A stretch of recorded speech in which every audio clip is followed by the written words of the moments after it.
Good evening, everybody. Happy New Year. I'd like to welcome everybody to the Plan Commission meeting for Monday, January 10th, 2020, and the Commission for Citizen Involvement. I'd like to call the meeting to order. Iris, or staff, would you please call the roll?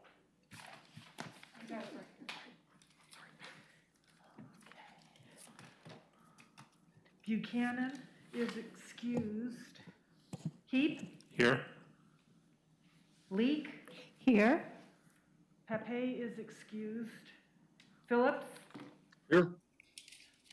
Rigby? Here. Stewart? Here. Thank you. We have quorum. So first on the agenda tonight is a council update. I did get notice that our council liaison has been updated to Councilor Manns from Councilor Mbu. I believe Councilor Manns was planning on giving a council update tonight on Zoom, but I don't believe she's present yet. So if she joins, maybe we can come back and revisit that. So we'll move on to our next agenda item, item number 4. This is a public comment regarding issues not on the agenda. Iris, was there anyone who wished to make public comment tonight? None. There's no one who wishes to make public comment, so we'll move on to item number 5, Commission for Citizen Involvement, general updates. I just had one update I'd like to acknowledge. Over the weekend, I met with the neighborhood chairs, with leaders from the Neighborhood Chairs Committee, and I just accepted some of their feedback and input on goals and some of their proposals for citizen involvement. So I thought there was really good discussion there, and we look forward to working with them in 2022. Other than that, I didn't have any updates. Commissioners, any comments or questions? Sure, Commissioner Lee. What were some of their with feedback? Yeah, I think the interest is as we go towards our goals in 2022, it's what does the Commission for Citizen Involvement look like, and what is its constituency and scope? And so, as we know, they had submitted documents which had a proposal for a new Commission for Citizen Involvement with wider scope. The good news is, in the discussions I had with them, is they said they've been discussing with council, and council was fairly supportive of it. So I said, you know, from a practicality standpoint, I think the commission is inclined to encourage as much as possible citizen involvement.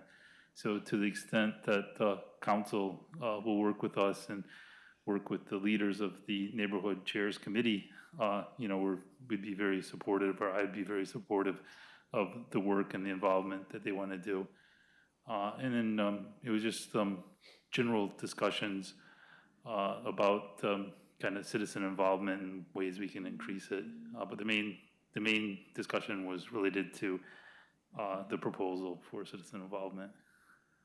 So they want to have their own commission the way we do and have a meeting twice a month kind of thing, or? I don't know if they didn't go into the details of the logistics about how they wanted to have meetings. I think their main points were that they were interested in encouraging citizen involvement, having you know, a large voice representing the neighborhoods. I think they're definitely interested in, you know, having a scope that goes beyond what the Citizen Involvement Commission is currently. Is it a commission or a committee? I believe we refer to it as the Citizen Involvement Commission. Yeah, Commission for Citizen Involvement, the CCI. So their proposal, I'm not sure how much is in the words between commission and committee.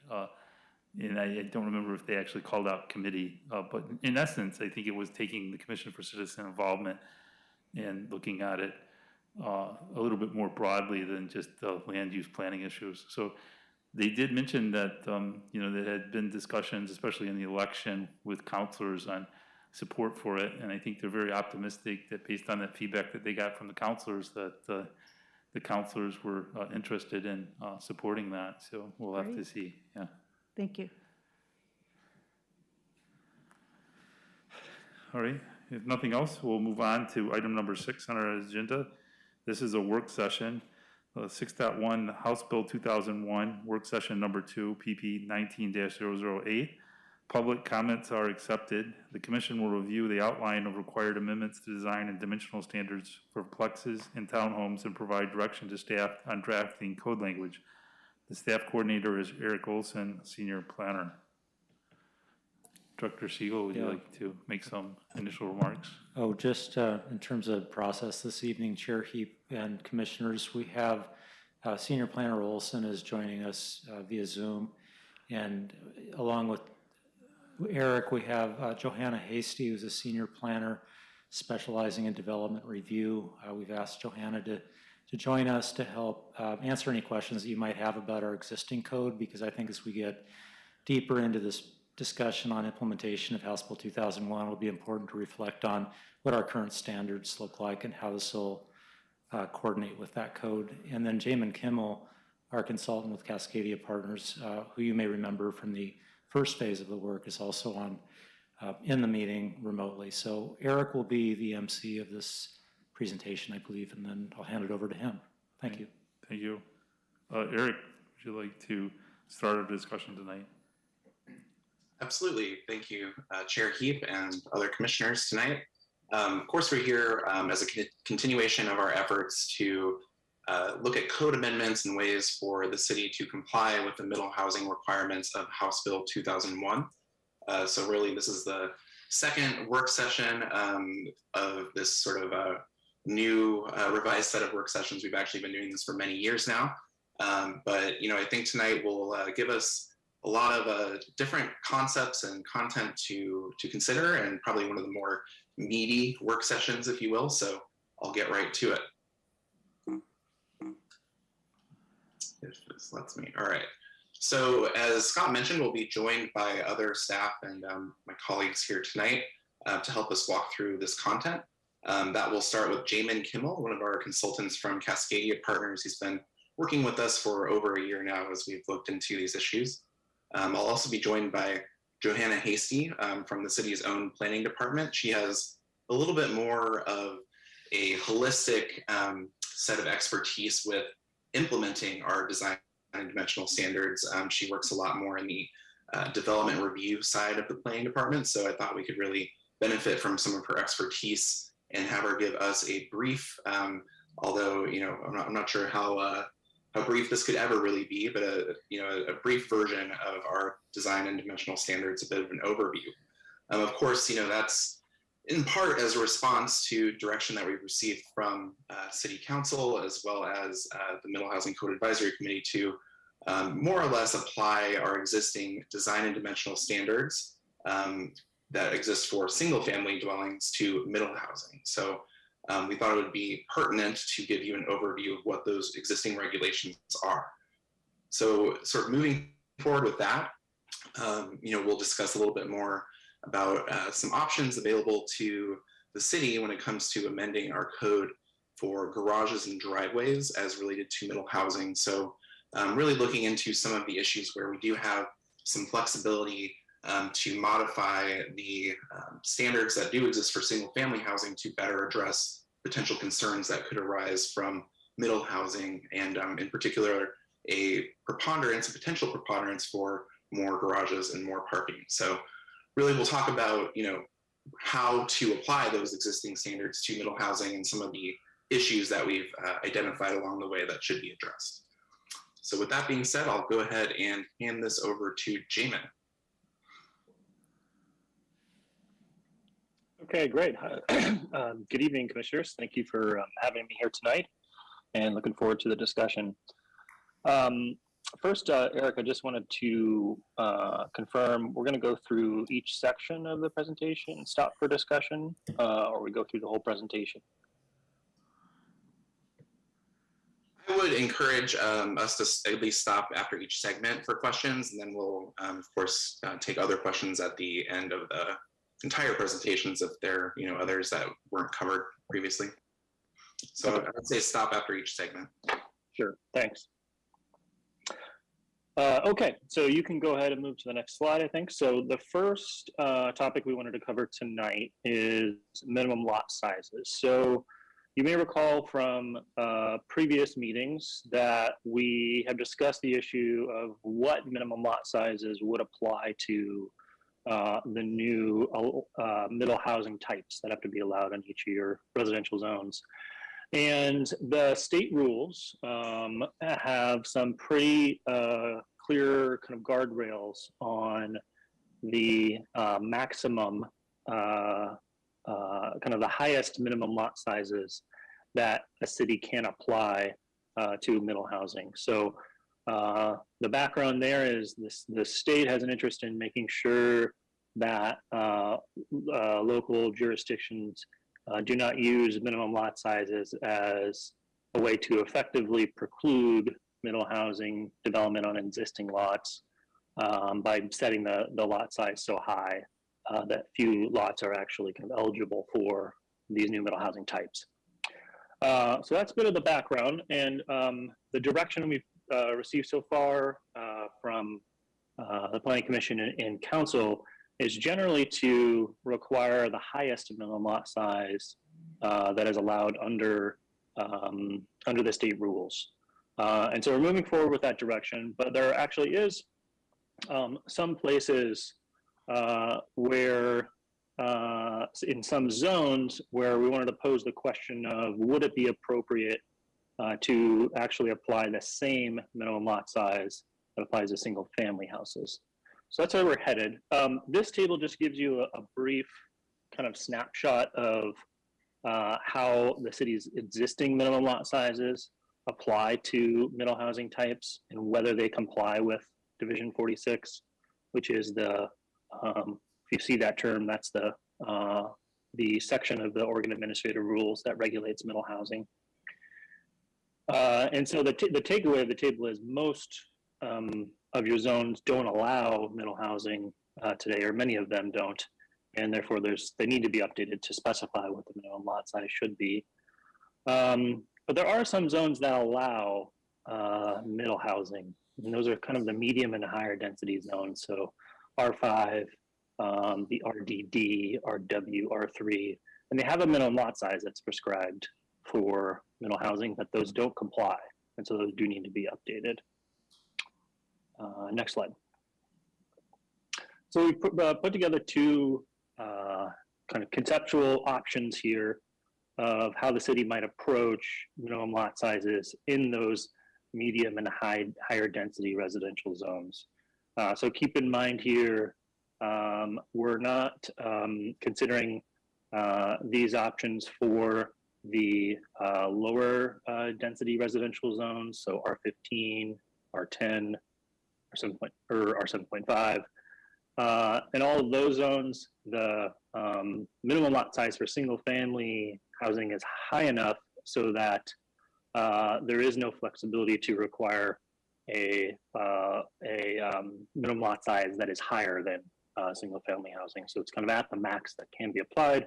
Under the direction so far, we've received the minimum lot size that applies in those lower density zones will be the same as what applies to single family houses. So like I mentioned, in these medium and higher density zones, there is the option for the city to either, under concept one, require lot sizes that are slightly larger than what is required for single family houses. And so those minimum lot sizes would vary based on the middle housing type and the zone slightly, but would range between 6,000 and 7,000 square feet. Under these cases, or under this option, fewer lots would be allowed to be developed with a triplex, quadplex, cottage cluster. Those are the middle housing types that are in question here. So as you can imagine, you acquire a larger lot, there's fewer lots that qualify and are kind of eligible for middle housing development. Alternatively, the option two is kind of applying the same principle that would apply to those lower density zones, which is that the minimum lot sizes for each of these middle housing types would be the same as what's required for a single family house.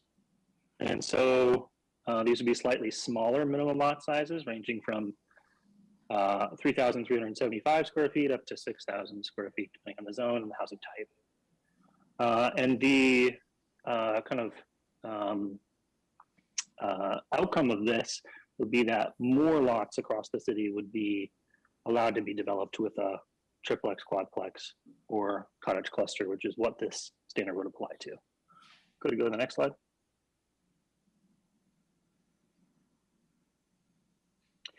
So this table just is kind of a summary of what minimum lot sizes would apply to single-family houses and each of the middle housing types under each option. So we don't need to go through it in detail, but just to give you a sense of what the standards would look like for each zone and each housing type. And you can see in the lower density zones, R15 and R10, the minimum lot size for those middle housing types, the same as single family. But then if you look at, for example, the RDD or R5 zone, let's take the example of a quadplex in the R5 zone. It would be actually minimum lot size would be 7,000 square feet for a quadplex versus 5,000 square feet for a single family house. And the reason for that would be if the city wants to apply the highest minimum lot size that's allowed under the state rules, the highest that can be applied for a quadplex is 7,000 square feet, or the size of the, 7,000 feet per quadplex. So if the city wanted to kind of maximize the minimum lot size, that's what it would look like. So similar results for the other middle housing types. And then in our concept 2 here, if you were to then apply this same minimum lot size that applies to single family houses to middle housing, this is what it would look like. And kind of hone in on that R6, R5, RDD, RW zones. And so the effective result of this would be that, for example, a quadplex in the R5 zone would be allowed on a 5,000 square foot lot, kind of applying under the principle that these middle housing types do not necessarily need to have a larger lot in a single family house. So that's the 2 options at hand here. I think I'd maybe just go to the next slide and kind of frame up the key kind of policy question. And for discussion from the Planning Commission, based on what you know from this information, which of these options do you think is most appropriate for the city? And again, I would emphasize that in terms of concept 1, which allows larger lots or requires larger lots for middle housing, that would potentially limit the number of places where a middle housing type could be developed more so than it was applied for the same size lots. There's an argument under both of these cases that the resulting development would be more compatible with the existing kind of character and patterns of the neighborhood. In some ways, kind of applying the same dimensional standards on the same size lot may result in buildings that are similar sized. So that's an argument for concept 2. At the same time, these are higher density housing types than single family houses, and requiring a larger lot would make them not as a high density as applying the same lot size that applies to single family houses. We asked about this question in a survey that was part of the virtual community forum that happened in December. And of those respondents, about 70% preferred concept 1 to require larger lots. So with that, I'll pause for questions, comments. Thank you. Commissioners, questions? Commissioner Stewart? Yes, thanks for your presentation. I A question, and I may be jumping ahead a little bit, but on the, on both concept 1 and concept 2, townhouses are listed as 1,500 square foot minimum. Is that a size that was set by the state, or is that something that you are recommending for the city? Oh, good question. That is the size that's set by the state. And so there actually is no flexibility for the city to apply something else than that minimum lot size. One nuance to that is that the city can apply a maximum density standard to townhouses. It just needs to be 4 times the maximum density that's applied to single family houses. So the math on that kind of nets out that on smaller lots, let's say under 10,000 square feet, it doesn't really have an impact. You can still build 4 1,500 square foot lots on that. But as you get up to larger lots, then the larger sites, that might be subdivided into multiple lots for townhouses, that maximum density standard, so for example, in like the R15 zone, may result in effectively a minimum lot size for each townhouse that is slightly larger than 1,500 feet. So more like maybe 2,000, 2,500, maybe 3,000 feet. So there is some scaling of the density by zone, but in most of the city zones, the city would need to allow townhouses on a 1,500 square foot lot. And that's an average, actually, among the townhouse project. So for example, there could be 2 lots that are 1,000 square feet and 2 lots that are 2,000 square feet. Yeah, that was actually going to be my next question, because I do know it's advantageous sometimes when you have a corner lot that you want the corner to be a little bit larger than the interior. So what you're saying is it's okay for the interior lots to be a little bit smaller than 1,500 square foot, provided that it all kind of averages, the site averages to 1,500 per, correct? Yes, exactly. Thank you. Commissioner Rigby? Thank you. Regarding what you were just talking about, the density standards set by the state, or the option thereof for the townhouses, that's not covered in the memorandum. Is that correct? No, I don't think it was. It was covered in earlier work because that was related to the general decision by the city to apply what are called the minimum compliance standards of Division 46.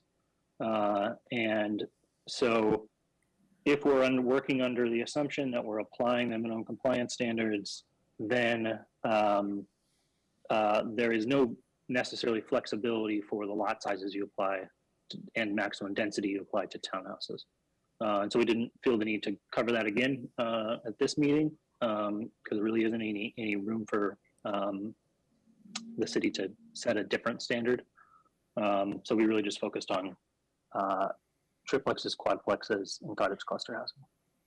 I see, but getting up to the larger lot sizes you were talking about, you don't recommend having the density requirement for those instances. Would that, you don't think that would serve to, meet more of a minimum compliance in terms of sticking to larger lot sizes like we have now?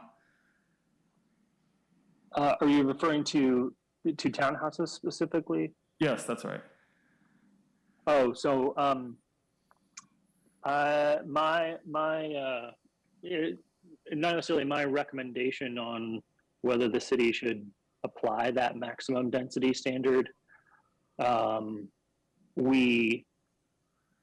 I misspoke or was misunderstood. That I would recommend that the city apply that maximum density standard of 4 times the standard that applies to single family houses, because because I think that's consistent with the direction we've received from the city to generally apply the minimum compliance standards, which that is one of. And that would allow for, on some of those larger lots, like for example, in the R15 zone, that would effectively require larger sites for a townhouse project. So I would recommend applying that, consistent with the direction we've received so far. Thank you. Other questions? Commissioner Phillips, do you have a question? Commissioner Phillips, if you could unmute, we can't hear you.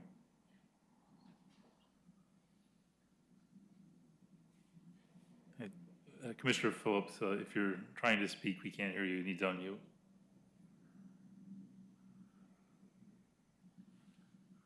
Okay. We can hear Can you hear me now? Yes. Okay, there was a muted and unmuted that showed up. I've got a series of questions, and I think most of them can be answered quickly and simply. If not, I'll not ask them all. Okay. The first one I've got is: do both concepts depict the flavor, so to speak, that I've heard in their different terminology of the city? Do both concepts meet that requirement? Well, that's a big question, and by that, do you mean which concept would be more compatible with the general character of the city's single-family zones? That's what I mean, but yeah. I mean, I'm assuming the larger lots would probably fit the character better than the smaller, but is there some definition? And has the Lake Oswego, this group that was formed and spent months working on this, what was their thought about that? So this specific question we didn't pose to the advisory committee. We asked a lot of other questions of them, so I can't report back on that. But I would say that based on what we heard from survey respondents in this survey and what we heard in the virtual community forum, and what we've heard in other community engagement activities to date, is that people would prefer the larger lots. And I believe their rationale behind that is primarily about density than it is about the kind of character of the building or the development itself. I think it's the idea that higher density is going to have more impacts on the adjacent properties, which may include parking issues, traffic, noise, privacy, things like that, why people are concerned about higher density housing in some cases. And so I would say if people define character as lower density, which I think a lot of people in the community do, then the larger lots would make sense in most cases. On the flip side, if you define character as more about the aesthetics of the building or how large the building is relative to the site, smaller lots or the same size lots as single family houses could be compatible with that idea, because you have a similar size lot and you have the same standards controlling the size of the building. And so you would actually get perhaps buildings that are scaled more similar to single family houses in the zone. So it kind of depends on what your priority for character is, or definition of character. Yeah, perfect. You've answered my question. The second quick question is, could concept 1 be applied in some zones and concept 2 in other zones, or is it universal throughout the city? No, certainly there could be a combination of these, within some of the guardrails we've discussed about the state rules.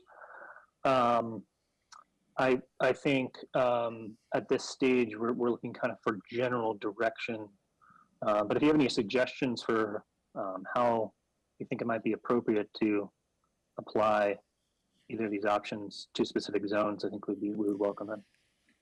I think I would have to defer. I'm a fairly new resident to the city, and I wouldn't want to presuppose that I would know better than the people that live here. Commissioner Okay. Phillips, I'm sorry, Commissioner Phillips, this is Scott Siegel, and I just wanted to give you another dimension to this to think about. Our code is extraordinarily complex, and one of the things that we've heard fairly consistently over the years from the city council is their desire to make the code more concise, to make it easier to understand and to administer. So code streamlining has been a longstanding goal and really just part of our continuous process improvement. So when we think about, creating different, using different methodologies for different zones, it could potentially make our code more complicated. So it's just something to consider. Yeah, that's a very helpful comment. I would not have known that. Thank you. Okay, and then will there be any, is there a spatial separation? Okay, let me word this differently. Let's say we apply concept whatever, okay, 1 or 2. Is there a certain number is there a spatial separation? Like what if 5 lots become available in the same block? Is that going to be prohibited? Or is there got to be some separation? You got to be 5 blocks away from the next one type of thing. Okay. The state rules don't allow the city to restrict the location of any particular middle housing development beyond some other rules that are more about things like steep slopes or environmental resources. But no, a standard that just says that, for example, townhouses must be located more than 2 blocks or some distance away from each other. No, so it is possible that, and it would need to be allowed under the state rules that several adjacent lots could be developed for middle housing types. Okay. Okay, the final question, and I really appreciate the fellow commissioners and staff taking the time to answer these questions. Excuse me. Who were the people that were involved in the survey? Was it just citywide, people that wanted to participate, everybody had a chance, or how did you get this 70%? Yeah, I can respond to that, Jamin. We had our story map and survey distributed fairly widely in late November and early December. I think it was actually early December when it went out, but it was open throughout the month of December till the end of the year. We received, I think, far fewer responses than the last round of survey. So this time we received 93 responses. I think it was a lot more detailed of topic that we were sort of delving into, a lot more complexity involved. So, that might have dissuaded some folks, but we wanted to at least allow the opportunity to weigh in. So, typically we get this out on all the city's sort of social media avenues. So we have Nextdoor, we have Facebook, we have Instagram. I'm trying to remember all of them. I'm sure I'm forgetting some, but we have lots of emails and sort of official communications that go out. We have banners on the city's website and other sort of formal communication channels that we use just for HB 2001 related projects as well. So, we're trying to stay engaged with folks both broadly and on that sort of targeted level of folks that signed up for the listserv too. But I would say that there was a decrease in the respondents this time. But it was essentially the same information that we brought forth at the community forum. We wanted to make sure that folks who didn't attend the community forum would have the opportunity to provide inputs. This is what we heard. And Eric, I would just add, mainly for Commissioner Phillips' benefit, the earlier survey and outreach, the foundational work for this was extensive, and the survey responses were impressive. I think over 900 community members responded to that initial survey that defined what we're referring to as neighborhood character and really what the overarching purpose of the work is. So I don't know if that's helpful at all, but I think the more technical and the more focused and, you know, detailed we get into this work, we, you know, naturally people sort of, you know, drop off and, you know, they're not as engaged perhaps until they see a final product or proposed ordinance. And then, you know, our goal is, of course, is to have that ordinance reflect the values and the vision that we heard earlier in the process.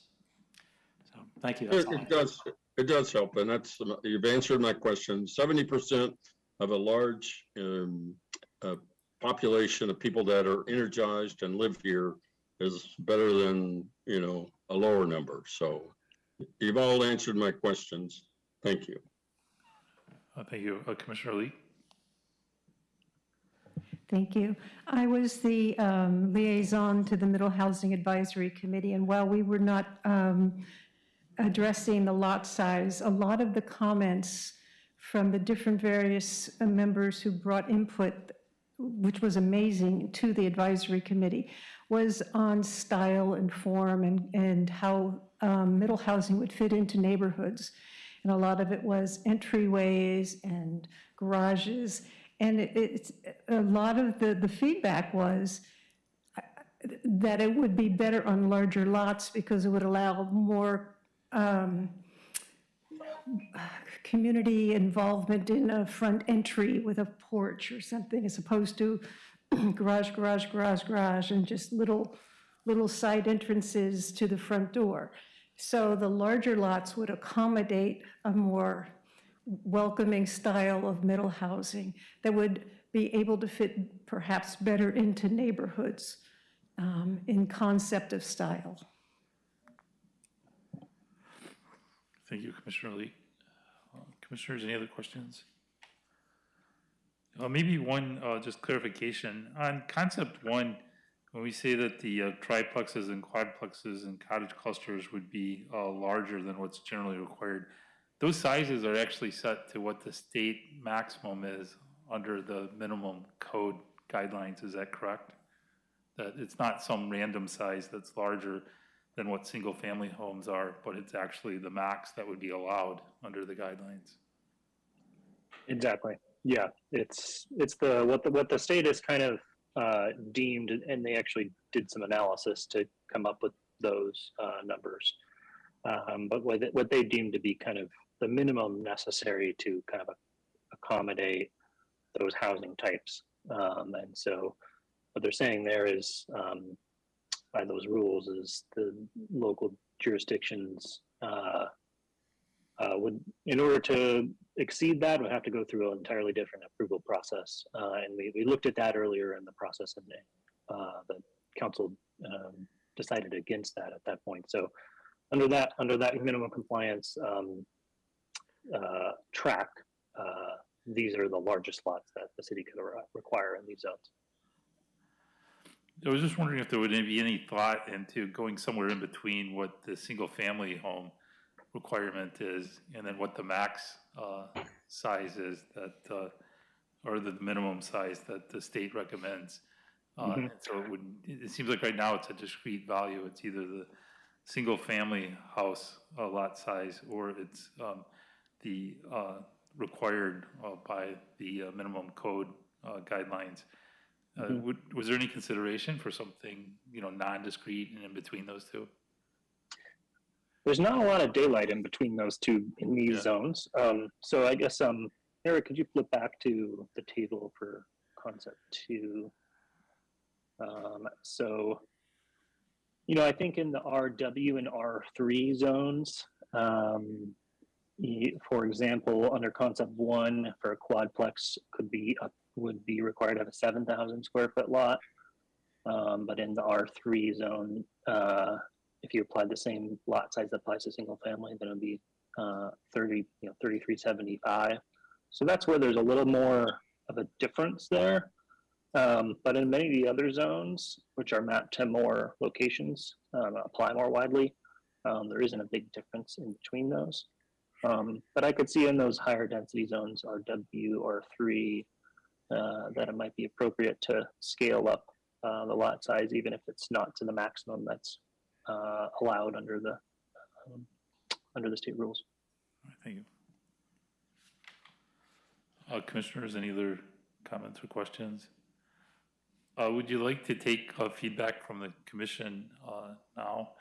We haven't heard from the public if there's anybody that would like to make comments. So I was just thinking from a process perspective, maybe we want to go through the entire list, allow any public comment that maybe they wish to provide, and then come back and then get kind of the feedback from the commission on what the preference is for some of these questions being proposed to the commission. Does that sound reasonable, or any recommendations? Yeah, for Chair, even I don't know, I'd process? look to Ms. McCaleb if there's anyone There is present. no, there is no. There's Not even nobody present, wishes to so make it's really, comment yeah. tonight in the work session. And Okay, it's so we really can give just- immediate yeah. feedback from It's the commission. feedback to staff is really Yeah. important at this point, because the next step will be developing draft code language for public review and for your consideration. So we're really, looking for your feedback. Okay, so I think as we go through these policy questions, then we can get direct feedback. I'll start with the Zoom call. Commissioner Phillips, would you like to give kind of your recommendation on the proposed options? You're talking about the concept 1, concept 2? Yes. Yeah, I get, listen, again, part of my job, in my opinion, is to keep with the, anything that becomes radical. I don't want to go down that path when it comes to the city and the people that live here and have lived here for their entire lives. So concept 1 seems like the safer and the one that would most likely meet the requirements. So yeah, I think I'd have to go with concept 1. But I think I agree with the staff that the comment about having one or the other and not try to apply it to each zone. Right. I think I'd go with sticking with one concept for all the zones. Thank you, Commissioner Phillips. Commissioner Lee? I vote for concept 1. Thank you. Commissioner Rigsby? When looking at this, what I think is what is guiding me in terms of looking at the the material that I've seen on this entire process is that sort of our mandate is to look at what is going to meet the minimum standard of compliance with the state rules. And I think, beyond whatever considerations are put into that from the council, looking at the reason we're at this process is responding to the state. And so, if there is a desire to, from the community, et cetera, to, start shuffling things around, I think part of the intent behind that is that can happen, in its own place when there's an organic desire for that. And therefore, if we're looking for minimum compliance, and as we just heard recently, it looks like beyond even that precept, that the community desire is for sort of trying to keep the larger lot, single-family style. I think concept 1 is the way to do that, and even that is. If we're talking about going between concept 1, concept 2, concept 1, as we were just told, is formulated to be not too out there in terms of a large lot size. It's really not that large, especially looking at the previous city lot sizes for those types of housing. So I would have to go with concept 1 personally. Thank you, Commissioner Rigby. Commissioner Stewart? Yeah, I agree. I'm in favor of concept 1 as well.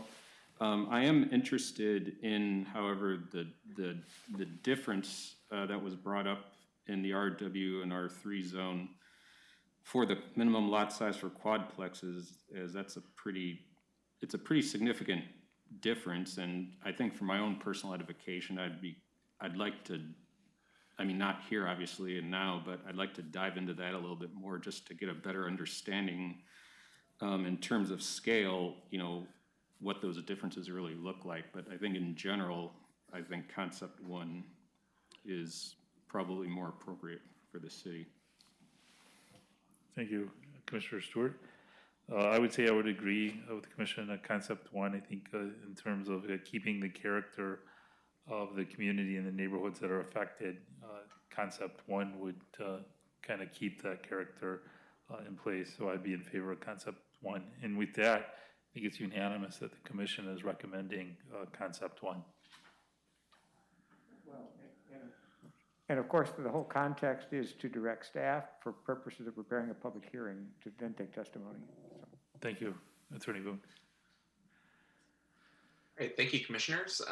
So with that, I will stop sharing my screen and I will hand things over to Senior Planner Johanna Hasty with the City of Lake Oswego Planning Department to talk through and make a very simplified version of a very complex set of regulations that we currently have, design and dimensional standards in Lake Oswego. So it was quite the task, and I think we'll all benefit from her perspective here. So with that, Johanna, please go ahead.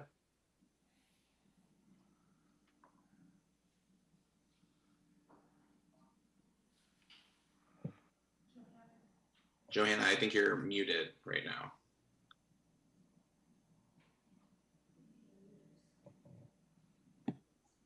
Sorry, faux pas. You'd think after 2 years I'd be better at this than that. Thanks. So yeah, Johanna Hasty, Senior Planner with the city. I've worked with the city for about 18 years, so I appreciate Eric tagging me to try and help explain the current regulations.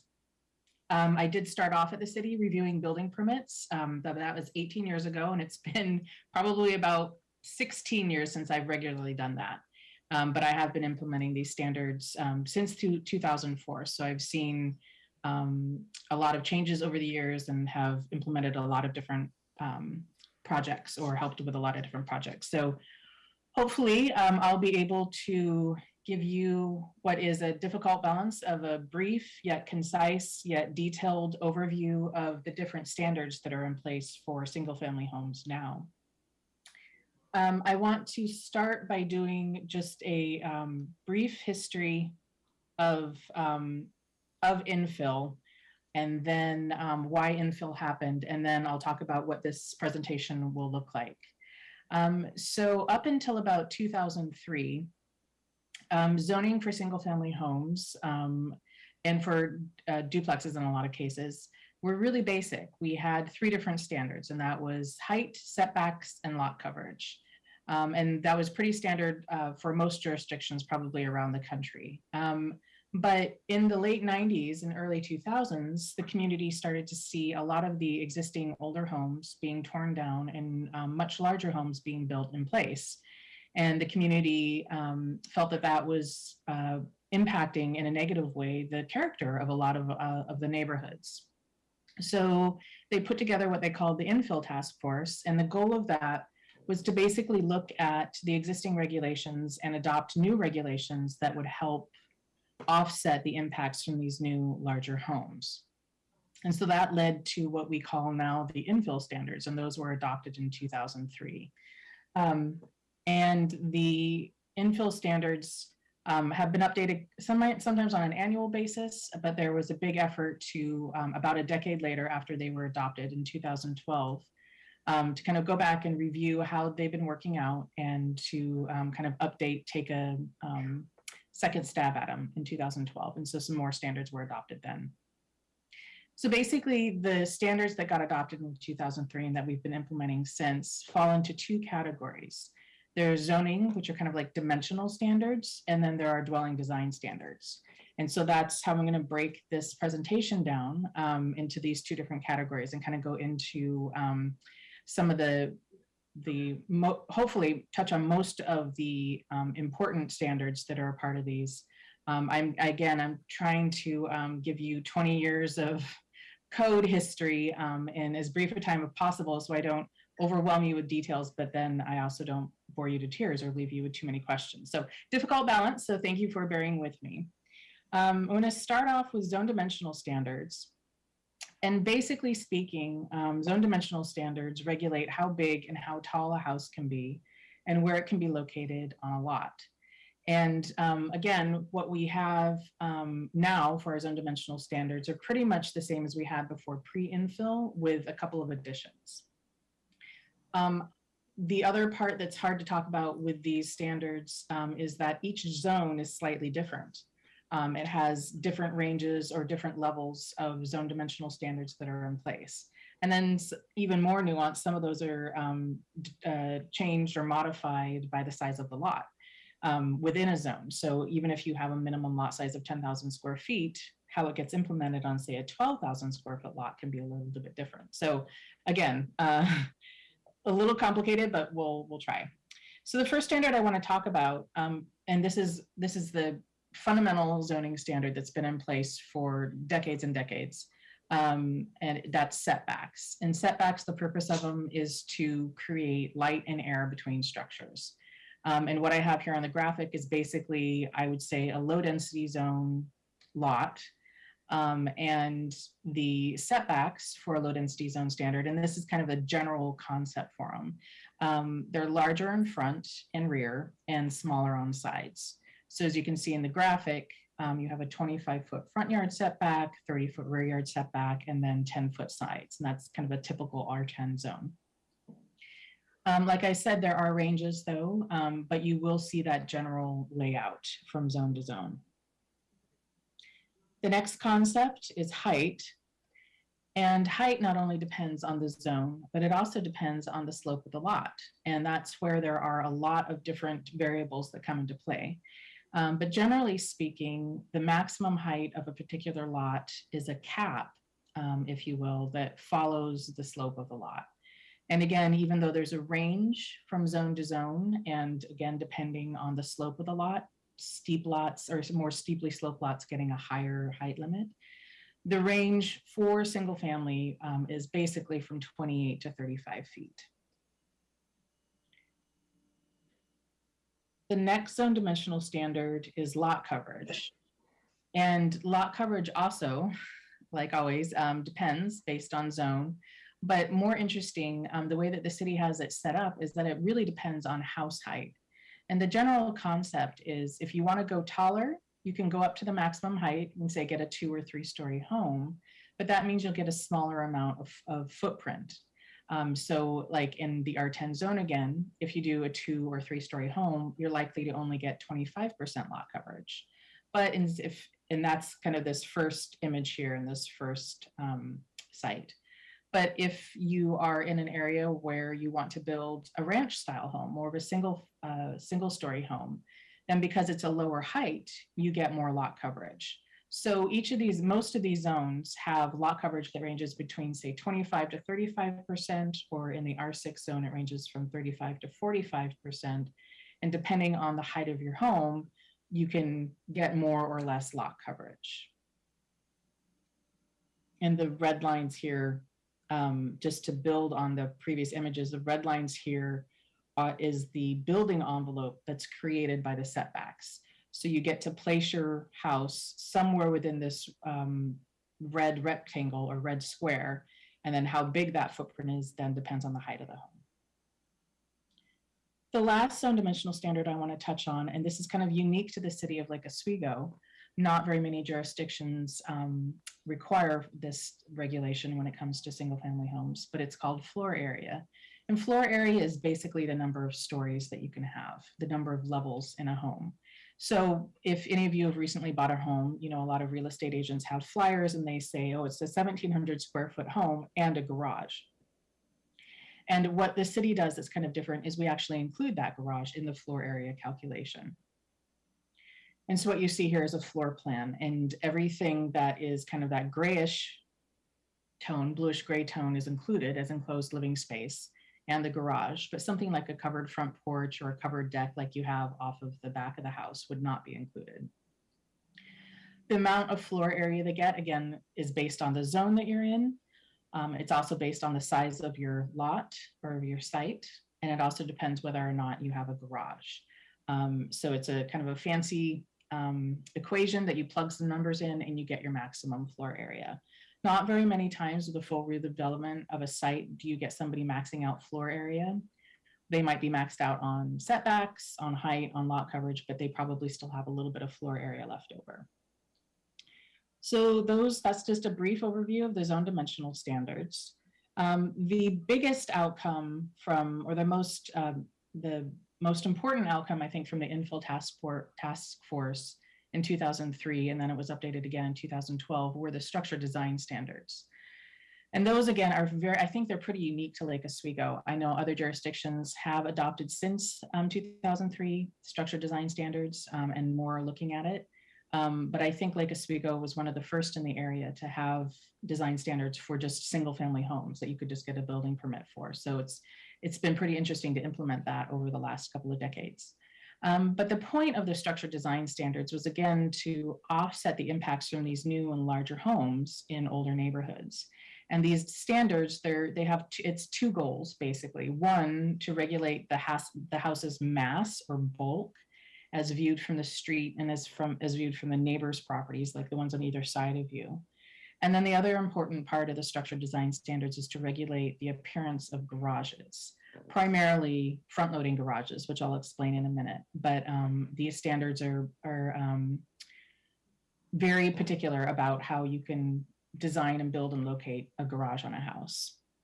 And the other part of this, and I'm going to touch on this briefly at the end of the presentation, is we have a number of neighborhood overlays where there was a specific neighborhood that adopted a special set of regulations because they found that their neighborhood had a unique character that they wanted to preserve above and beyond the general design standards. So the first structure design standard I want to talk about is the front setback plane. And this is basically a massing standard that pushes upper stories back as viewed from the street. So what we're looking at here is kind of a side view of a property in a house. So with the front setback plane, you go into the front setback line from the front property line, you go in a set amount, then you go up in the air at 20 feet and then back at a 12-12 pitch. And the house has to fit under that plane. And there's some allowed projections, but again, the overall point of it is to push back upper stories so that someone walking along the street doesn't feel like the houses are crowding in and looming over. And there are some variations on how this standard is implemented in various zones, but it's actually more with the overlays, but it applies to all of the residential zones. The next massing standard I want to talk about are side yard setback planes. And it's generally the same concept, but thinking about it from your neighbor's perspective. So as measured from your side property lines, and in this graphic, we're looking at a house from the street, looking straight at the house, and you're thinking about this standard from the neighbors on either side. So this pushes in the massing, the upper story massing, in away from the side property lines. And it's a little bit more flexible. But again, it's making sure that there aren't multiple stories looming over your neighbor's backyard or over their home. The next one kind of gets to the same idea. And this is what we call our side yard appearance and screening standards. And this is specifically a standard that is about a wall plane. And the photo I have right here with the X on it, that's actually a rental house that I used to live in Southeast Portland. So I'm telling on my landlord right now. But when I moved into it, I was horrified by this giant wall plane that he had along the street. And there was nothing to it. It's just very, very flat. And that's what this standard tries and gets away from. So what we have in these other two graphics, the one here on the left next to the photograph with a green check, shows dormers, it shows wall plane processions and rejections, basically changes in the wall that help break up that mass. And so it's a much more visually interesting wall to look at. And then this drawing down below, this is actually from a case of mine. It's a historic historic landmark, and they did an addition on it. But again, I think it's a really good image that shows the goal of this standard, which is a much more interesting side of a building than just a flat wall like this photo here. So this standard has 3 different options. 2 of them have to do with breaking up the wall plane physically, like actual changes in the plane. And then the other one uses landscaping to help kind of screen a big wall. Not very many people use it because you have to have a lot of space, but it is available. So the final structure design standard I want to talk about, and I'm glad to see that this is actually part of the discussion already with the Middle Housing Task Force, is garage appearance and location. Like I said, this is one of the primary goals of the infill task force, is to make sure that we don't have what a lot of people very derogatively call snout houses. It's not a very friendly term, but you can kind of see where it comes from. And these are just images pulled from the internet, the photos down below. And it's the basic problem is that it's all garage and no house. There's very little public to private interaction there because the house is hidden behind the garage. You either drive into the driveway or into the garage, you go into your house and you're never seen again. So the infill standards were put in place, the garage appearance and location standards were put in place to try and avoid that. So the 3 graphics I have on top basically are the ways that you can have garages in the city. The one on the left shows a front-loading garage. Front-loading means you drive straight into the garage from the street. And so you can see the garage door from the street. And the point is you have to have the garage door itself set back from the front of the house. It can be on the front of the house, but it can only take up a certain percentage of the width, less than 50%, and it has to be stepped back behind the rest of the home. Not by a lot, but by enough so it's just not sticking out like these photos down below. The next way that you could meet that standard is by doing what we call a side loading garage. And that means you come in from your driveway and then you take a 90-degree turn and into the garage. So what you see from the street is the sidewall of the garage, but you don't see the door itself. I mean, you can from various perspectives, but it's a way to, again, minimize the appearance of a garage as you're walking by the street. And then finally, and there's not a lot of areas in the city where we do have alleys. First Edition in Forest Hills obviously is one of them. But when you do have an alley or the ability to access your property from the rear, we also allow attached or detached garages to be accessed from the alley. And in the R6 zone, I'll talk about that. They actually require that. But you get some bonuses if you're able to completely hide the garage behind the house. So all you see when you walk down the street is the house. So, like I said, First Edition Forest Hills it's a zone, the R6 zone, so it's not a neighborhood overlay, but it kind of acts as a neighborhood overlay. The First Edition Forest Hills neighborhood is obviously one of the older ones in the city, and it has a very distinct character. And so in addition to the general infill standards, the design standards, they also require a number of more strenuous standards to make sure that that character is maintained.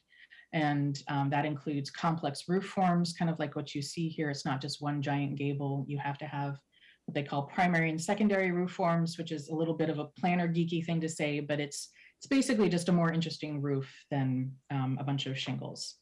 They also require front porches and street trees. And like I said, if you have an alley, they do require that you the first threshold is you have to access the garage from the alley if it's available.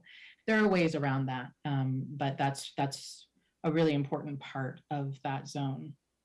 And these are just some, like down in the bottom left corner, I have a garage that was recently built that's accessed from the alley, and these are some of the newer homes, or at least updated homes in the area, in that neighborhood.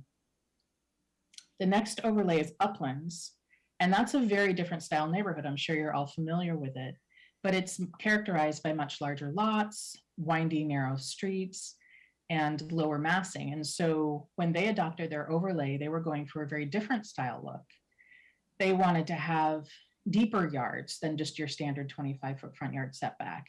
They wanted to make sure there weren't a bunch of driveways accessing onto the street.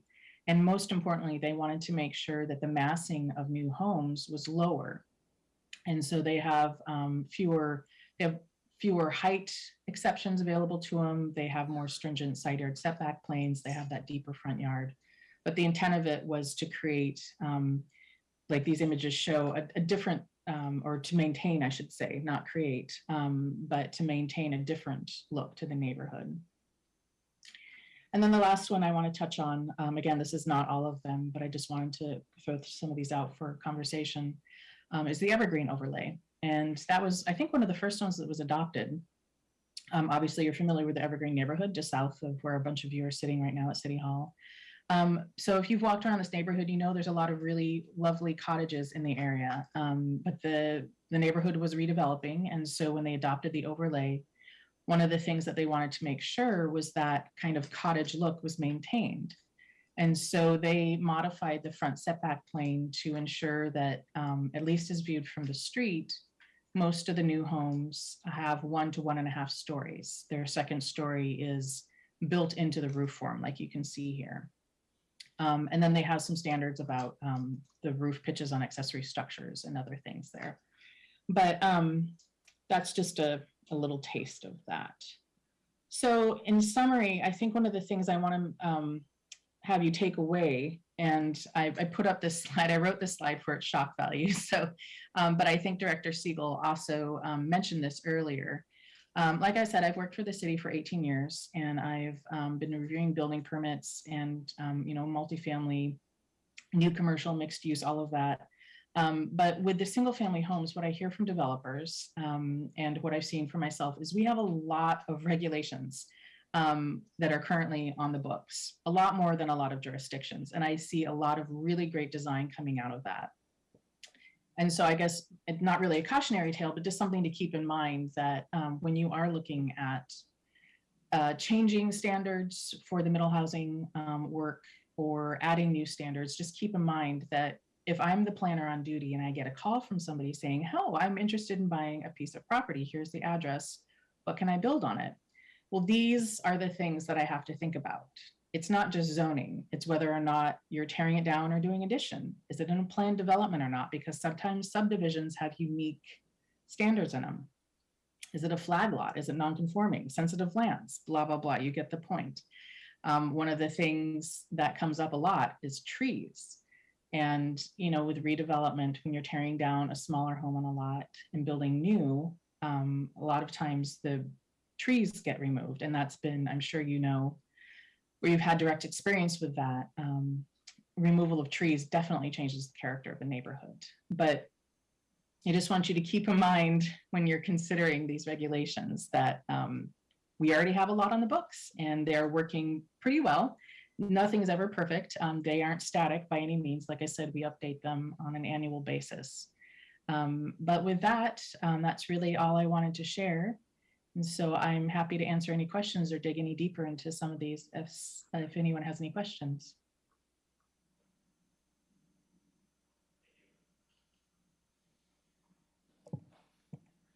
Sorry, thank you. Commissioner Lee? Yes, thank you. That was an excellent presentation. I have a couple questions. Do our design standards in any way conflict with the intent of HB 2001? Oh, that's a fascinating question. And I don't know that I'm qualified to answer that. I think I see Eric raising his hand, so I'll turn it back to him. Yeah, you know, I think I was hoping just to give another reminder, you know, that what we're talking about in today's meeting, you know, we're really talking about a lot of different regulations, but for the most part, we believe that applying our existing regulations that, you know, currently apply to single family housing, if we were to take those same regulations and apply them to middle housing, that would be generally consistent with the minimum requirements from the state. So there are some nuanced questions that we're going to be getting into shortly when it comes to things that we think will change or could potentially be different with middle housing, particularly as related to garages and driveways. So we thought there was a lot more to dig into there. However, we do, with, you know, some of the exceptions that we've talked about at previous meetings and some of the exceptions that we'll talk about, you know, shortly with Jamin, we do believe that these standards would be compliant, and we do recommend applying them to duplexes, triplexes, quadplexes, and a townhouse project. Thank you, I agree totally. And then my second and last question is, do the overlays in Evergreen and Forest Hills, et cetera, do those overlays act as the same restraints to middle housing as like the CC&Rs do in a planned unit development? That's another really good question. So CC&Rs, the city doesn't implement those. Right, I know, those are. I don't have a lot of direct experience with them, but I know, like, just from horror stories, we certainly don't regulate the color of trash cans, thankfully. But generally speaking, I think the intent is the same, that they're going for a general style.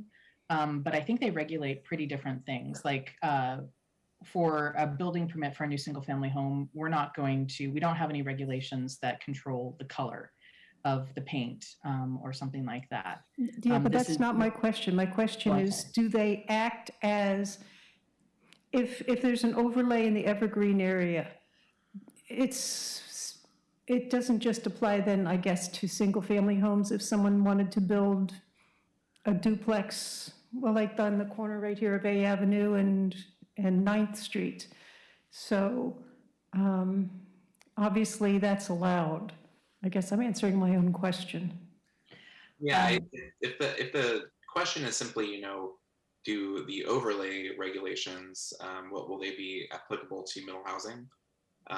If that's what you're asking, the answer is generally. Oh, I'm so sorry. Okay, I was making that much more complex than I needed to.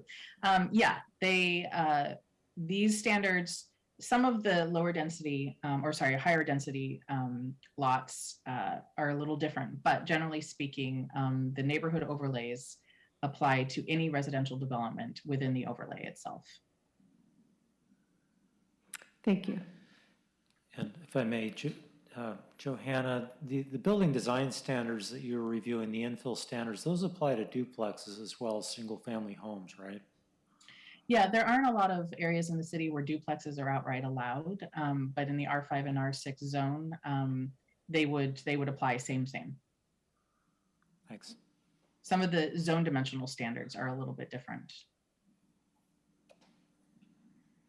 The only other thing I just want to throw out there is these are wonderful design standards and I'm all for them, but they're expensive. Those dormers and those cute little porches and those little bump outs, as you call them, really preclude affordable housing if they're applied. And I think that they make character for a neighborhood, but they don't make for economical building. All right, thank you, Commissioner Lee. I don't see any other questions. Let me just check in on the Zoom meeting. Commissioner Phillips, did you have any questions?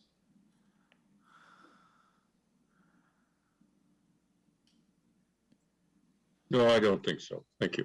Okay. So there's no further questions from the commission. Thank you.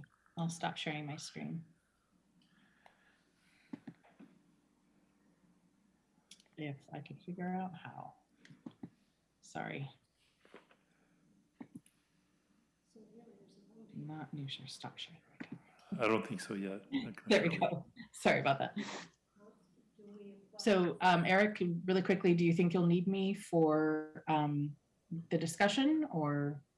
I think we can handle questions from here, but certainly if there are any questions that the commission would like to pose to Johanna, now would be the last chance. All right. Thank you very much for your time. Thank you. Just a question, Eric. I think commissioners were asking here if there was any specific questions that we have now for design and dimensional standards for the commission to give feedback on. I was thinking that based on the staff memo, we would come up to the questions related to things like subject to the same driveway standards of a single family home, but we're not there yet. So I just wanted to check in and see, are there any questions on policy that is being asked to the commission right now in this point of the presentation? So generally speaking, I think we're just looking for, I guess I'll touch on this really briefly, but the idea and the recommendation that staff is making is to apply the design and dimensional standards with some, caveats, as we'll talk about, particularly with garages and driveways. But for the most part, to apply those to middle housing types where we are allowed to do that by the state. So generally everything but cottage clusters. So again, we want to keep this simple, but we also just kind of want to really go over the existing standards so that we have a sense of what that means, and we didn't just throw it out there with no context. But also to make sure that that this is consistent with guidance we've received so far, and that we're on the right track, more or less. So any input from the commission regarding our recommendation to apply generally those standards to middle housing would be welcome. Okay, thank you. So let me ask the commission if they would like to give feedback on, in general, are you in agreement with keeping the same design and dimensional standards for single-family homes applied to the middle housing homes? Commissioner Phillips, I'll start with you. Yeah, absolutely. I, as with most subjects, the staff provides us enough information and answers our questions, and it makes sense to me what you're asking us to do at this stage of the game. Thank you. Thank you. Commissioner Lee? I'm all for keeping the design and dimensional standards that the city already has in place. Thank you. Commissioner Rigby? I think that would be in keeping with a minimum compliance with the state mandate. Thank you. Commissioner Stewart? Agreed. And I would agree also. So in general, the commission finds that we would generally be inclined to keep the same design and dimensional standards as single-family homes that exist today. Great, thank you, Chair Heap, and the rest of the commission. That's very helpful as we move forward, just to have that sort of specific guidance for future reference. So with that, I just wanted to briefly, before I hand it over to Jamin, just touch on townhouses. I think there's just a few fundamental differences that distinguish townhouses from other types of middle housing that I just wanted to touch upon really briefly before we dive into the details. So, for the most part, we would recommend applying the standards that were just described by Johanna to townhouses.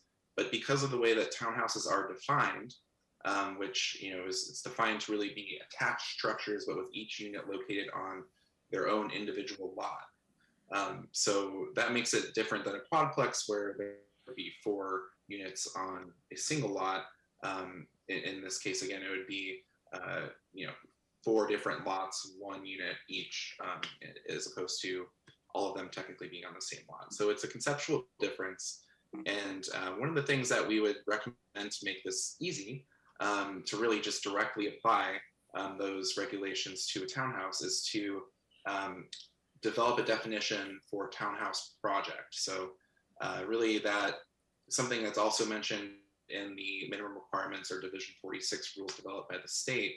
And they've defined a townhouse project to essentially mean 1 or more townhouse structures constructed or proposed to be constructed together with a development site where the land has been divided or is proposed to be divided to reflect the townhouse property lines in any commonly owned property. So in general, what that means is that we're allowed to apply the dimensional standards basically the same as we would apply them to a quadplex, except for the fact that there would be some units on their own lots. So to essentially, make it such that we would maintain the existing regulations and be able to apply them as simply as possible to a townhouse project and avoid sort of the complications of minimum lot size that could arise otherwise. So also, there's obviously certain requirements from the state where we would not be able to require, for instance, side setbacks on some of those interior townhouse units and still be compliant with the bill. So just as a quick fix, hopefully, that we think would allow us to essentially keep our existing regulations as applied to townhomes. So I guess I'll stop really briefly and just make sure that that's clear as well before we get into the garage and driveway discussion. Thank you, Eric. Commissioners, any questions? None? No questions, Eric, thank you. Great. And with that, I'll hand it over to Jamin to talk in a little bit more detail about garages and driveways. Great.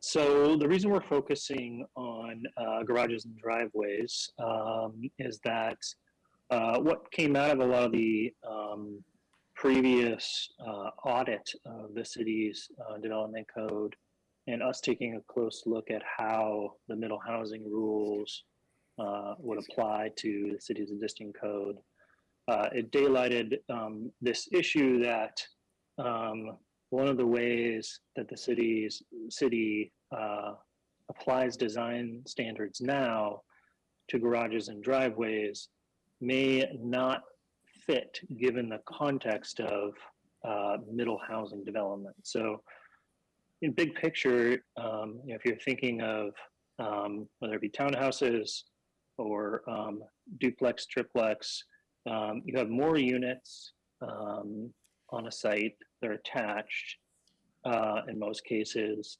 and more parking is required on the site.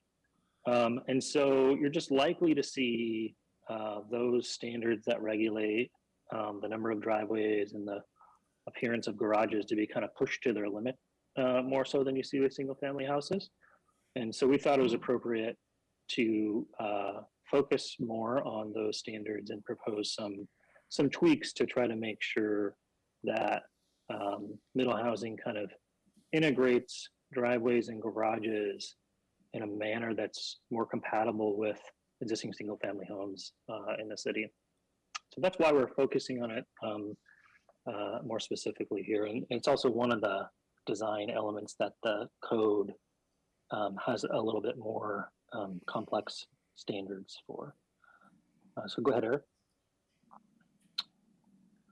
So what are those standards? I'll start off first with going through the existing standards that regulate driveways for single family houses. So these are actually somewhat separate from the standards that regulate the appearance and location of garages. So, but they're obviously connected.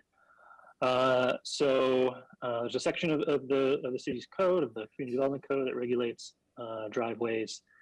And what it basically says is that for every single family lot, you can have one driveway for every 75 feet of street frontage on that lot. So if you have a lot that's 75 feet wide, you're allowed one driveway. If you have a lot that's 100 feet wide, you could actually have two driveways, for example, in kind of a turnaround U-style driveway. The maximum width of a driveway is set at 12 feet for every garage or carport stall. So you could have a 24-foot wide driveway, for example, if you have a two-car garage. But there is an overall maximum of 30 feet. And then with houses with side-loaded garages, so like in that image that was presented by Johanna, if the garage is facing out to the side, then there's a maximum width of the driveway is 24 feet, so a little bit narrower than if you had front facing, because there's no reason to have direct driveways to each garage stall that's side loaded. Okay, go ahead, next slide. So as we think about applying those standards to middle housing development, one thing that we've discovered in kind of starting to look through the details of the code is that the way the code is written, those driveway standards would not be triggered and come into effect if a single family house was redeveloped and a duplex, triplex, and the other middle housing type was built in its place. And so the reason for that is that the city currently does not apply those driveway standards to a kind of one-for-one replacement of a single family house, so tear down and rebuild of a single family house. So that project, if they so choose, would be allowed to have a driveway that doesn't conform to those standards, and they could keep that as they replace the house. And so recognizing that issue and recognizing that middle housing development may actually spur more tear down and rebuild of single family houses, that we wanted to bring up this policy question for the commission, which is, should those driveway standards apply when there is a replacement of redevelopment of a single family house with a middle housing? That would need to then also apply to when a single family house is redeveloped and another single family house. So this change would ensure that in those redevelopment situations, that the city's more likely to get the outcome they're looking for in terms of the number and width of driveways, which are probably, in some cases, would be minimizing that compared to what would exist currently. And the goal of that would be to maintain compatibility with other houses in the neighborhood. The downside of that, it does limit some flexibility for developers. It may add cost to the development if you're not allowed to keep the existing driveway if it's non-conforming, or you have to make changes to it. So there is an impact on the cost of development. I think maybe we should pause here, and because we're going to be asking a few kind of specific questions as we go through here. So yeah, let's. Any questions on this? Yeah. Commissioners, questions? I'm confused. Could you explain this again? And somebody? Yeah. So the issue at hand is, should, when a single family house is tear down and rebuilt, either as a new single family house or as a middle housing type, should the developer be required to bring the driveway into conformance with the city's driveway standards? Or should that developer be allowed to keep a driveway even if it doesn't conform to the city standards? So for example, perhaps there's two driveways on a lot that is not wide enough to be allowed to have two driveways under the code.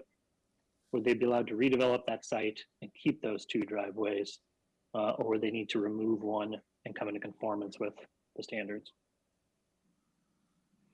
Okay. Yeah, I guess just to add to that, Commissioner Leek, I think, this is one issue where if we were to apply our existing standards, it would not comply with the Division 46 rules from the state. So currently, we, again, would allow that sort of non-conforming aspect of non-conforming driveway for a single family to be reconstructed if it was a single family, but it would not allow that for a middle housing or higher density structure on the lot.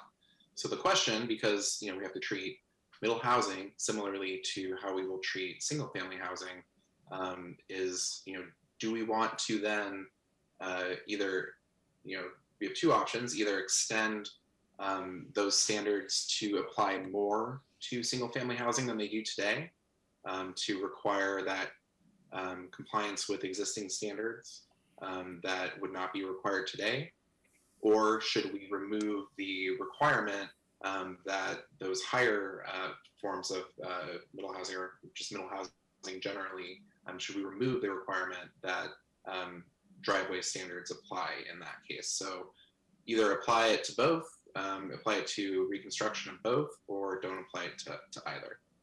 I think those are the two options we're looking for feedback on. So as an example, an older house has a 40-foot wide driveway and it gets torn down. A new single-family home could have a 40-foot wide driveway. It's grandfathered? Under today's code, yes. That's weird. If you were to replace the single family home. Yeah, okay, thank you. Commissioners, any other questions? Commissioner Phillips, any question? I think so. this is complicated. So it seems to me what I'm hearing is we're mixing apples and oranges a bit here. And what I mean by that is what we've been asked to look at is applying new policy to, recommendations for policy for coding for middle housing. Is that correct? Yes, but they are linked because under the state's rules for design standards such as this is considered a design standard, the city must apply the same design standards that apply to single-family houses to middle housing, or they must exempt middle housing from those standards. Okay. So they're linked in that. Okay, so, but my understanding was correct. I understand the linkage now, but my understanding was correct, and you've clarified. We're going to have to deal with that single family tear down and rebuild of a single family, whether or not our basic charter was to deal with middle housing. They're linked, and we got to deal with that. Am I correct? Yes, exactly. Okay. That was my question. I don't think you're asking for my recommendation or my idea yet, right, Chairman? Yeah, not yet. Okay. I've clarified my question. Thank you. Commissioner Rigby? Thank you very much. Looking at the memo, it looks like it talks about the current driveway standards being applied when there is an increase in trip generation or parking requirements. Is there a reason why that doesn't serve as a sort of objective, operative reason to require current standards outside of number of dwelling units and therefore in compliance with the new state requirements? Yeah, that's something we considered. One could try to make the interpretation of that rule. So the rule that he's referring to is that design standards must apply equally to single-family housing as middle housing, but they are allowed to scale up based on form-based attributes of the building or the site. And so they can't scale up by saying the number of units on the site. And so you can't say single family this standard, duplex this standard. You could say house that is 3,000 square feet this standard, house or duplex that's 5,000 square feet this standard. Does that make sense? So it scales by a form-based attribute. Certainly. I'm wondering what's at issue at all if there already seem to be reasons to require a compliance with the existing in this case driveway width standards outside of square footage or middle housing or not with this trip generation or parking requirements. That's that doesn't fall under the change from single family to multifamily. So the issue there is I don't think that the state would interpret trip generation or parking requirements as a form-based attribute. I think that is a use-based attribute. So trips are usually calculated based on the density of the number of dwelling units. And parking standards are based on the number of dwelling units, how much parking is required. So effectively, it's scaling by the number of dwelling units, even if it's somewhat indirect. So there isn't an that's instance. why I'm recommending changing that.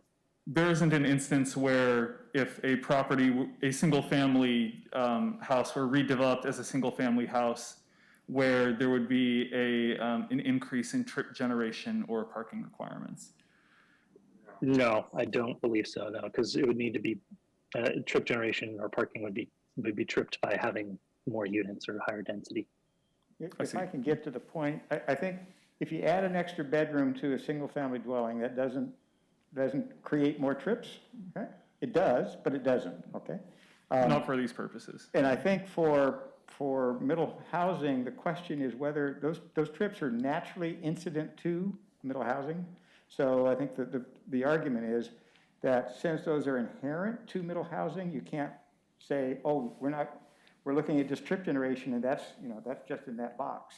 That box comes with middle housing, so that's the concern. Right, even more to the point, that the IT trip generation manual, which is the reference for calculating these trips, is a table of uses and number of units or equivalent number of units depending on the use. And so it really does come back to that.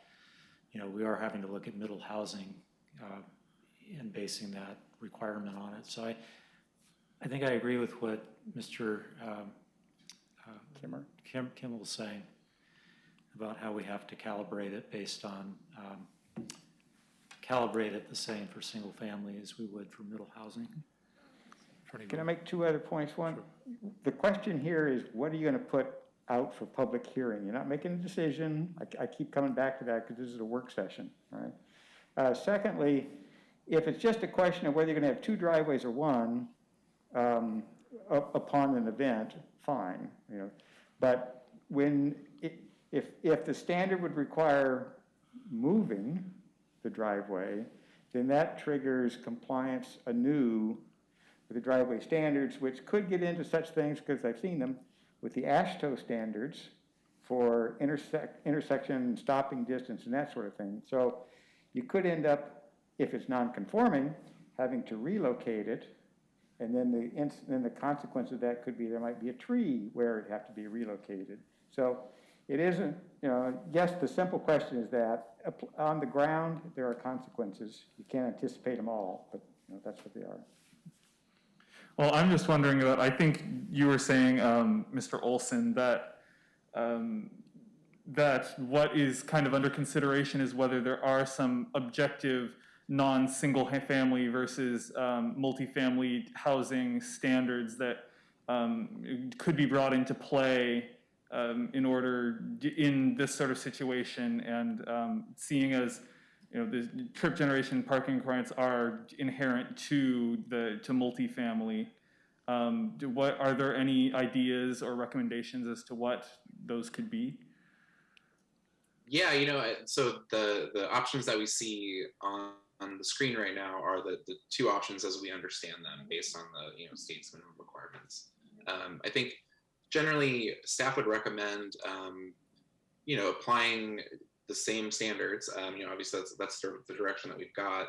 I think if there is a desire to implement more design standards when it comes to driveways for replacement of single family to middle housing, unfortunately we have to deal with the repercussion that would also apply to the replacement of single family to single family.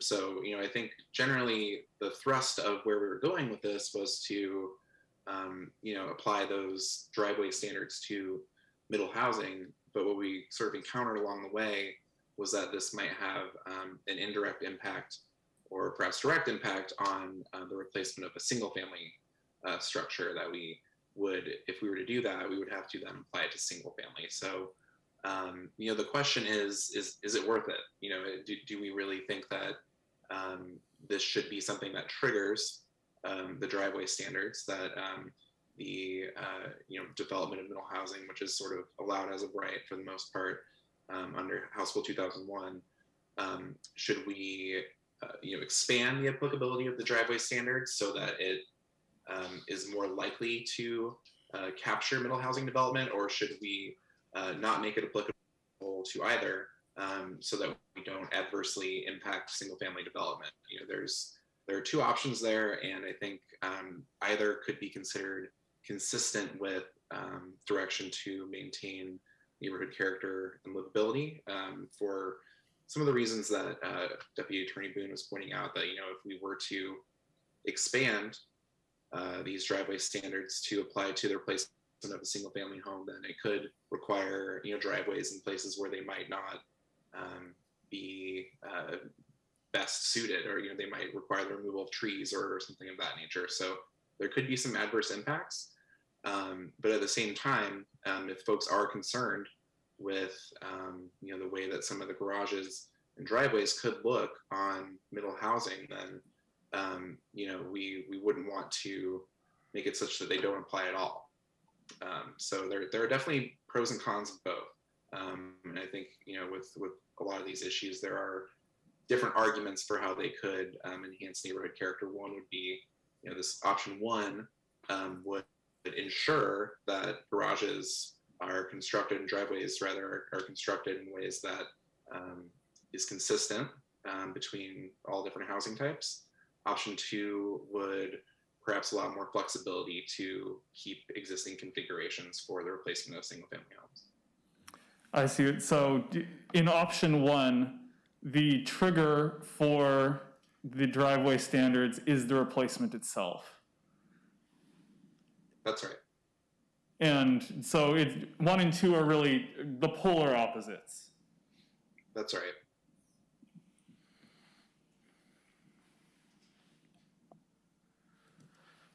Thank you. Just one point of clarification. Are the driveway width requirements based on the width of the garage door, or is it actually based on the number of cars that fit in the garage? I'm thinking of like tandem examples. That would be different. You could actually have a two-car garage with a single width, garage door. So is it based on the width of the garage door, or is it on the number of parking stalls in the garage? I believe it's based on the number of stalls. Okay. So my read of that would mean even if you had a tandem parking, if you only have one stall facing out to the street, then you could only have 12 feet of driveway per that stall. Okay. Commissioners, further questions, or should we give direction on the options? Right. I have a question. Sure. Commissioner Phillips, go ahead. My experience has been, no matter what standards you apply, no matter what codes you've got, there's usually a mechanism for a waiver when something, and I guarantee you there'll be a property that will come up no matter what we put down, that the developer, the architect, they'll come up with something that makes more sense than the code.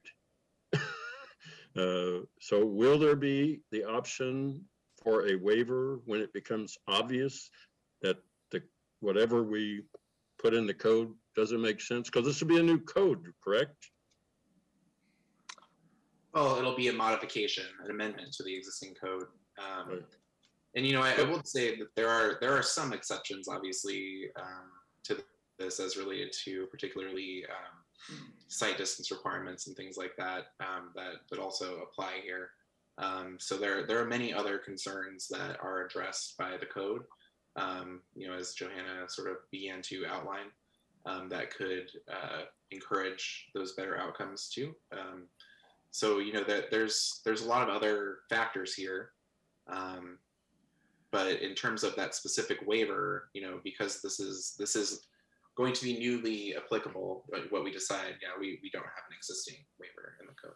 So we do have variance procedures, and perhaps that's what you're thinking of, Commissioner Phillips. And so we'll need to give some thought to which of those variance procedures will be available to any number of these middle housing standards that are new. And my sense of it is that if the variance is available to a single family home construction, that it would also be available to middle housing. So we'll need to do that analysis parallel with developing the code language and bring those options to you. Right. I'm not suggesting that I'm looking for a wiggle room here and do whatever you want and we'll have I'm not suggesting that. I'm just saying that no matter which way we go on this, in my opinion, experience, is somebody will come up with something that makes more sense than the code. And I just want to say that I'm not trying to change the direction or anything. Okay. I understand, and there are other valid reasons too for granting variances if there's a hardship that's particularly difficult and related to some physical attribute of the site that the property owner has no control over. And, but for a variance, the regulations would result in a taking of the property, That's a legitimate reason for granting a variance. And the code has other procedures that exist that are more performance-based if the design is exceptional or if it's better than what would otherwise result from strict adherence to the code. So we do have those different tools available, and we'll just have to consider that as we go forward. Okay, thank you. I'm not trying to change the direction of the discussion.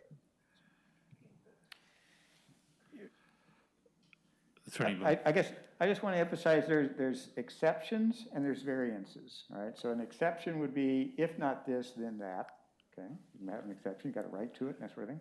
A variance is where the applicant chooses to apply for it. You can't require the applicant to choose to do it. It's just it's at their discretion. Okay. So. Right. And the more exceptions we write into the code, the more complicated it becomes. Yeah. Yes, that's true too. I'm not advocating for them, but that's a difference in terminology, and it hasn't. That's why you see them. And variance costs quite a bit of money, so it makes the applicant really think through whether this is something that makes sense. But of course, as the commission knows, we've seen situations come up from the development review side where people would like an applicant to apply for a variance in order to do something that somebody doesn't want them to do, and but you can't force them to apply for a variance. So, okay, just say that. Secondly, the question was, is there a maximum width for driveways, and what is it triggered to? And yes, under the on-site circulation standard, single-family residential with garage doors facing the street is 12 feet per garage or carport stall. That's in one case where it's facing it. Then when you have side-loading garage, it's 24 feet. All of the use is 24 feet. I know there's also limits to the driveway approach. Approach would be at the street level. Sorry. All right, thank you, Attorney Boone. So yeah, let's take the input from the commission. Again, the question here is there a recommendation on one of the options that we wish to bring forward to the public hearing to take public testimony on and hear from the public? So either option one, apply the driveway standards to the replacement of both single-family housing and middle housing structures, or option two, don't apply driveway standards to the replacement of either the single-family housing or middle housing structures. Commissioner Phillips? Well, for me to be consistent, we're trying to set some standards to keep the flavor of the various neighborhoods.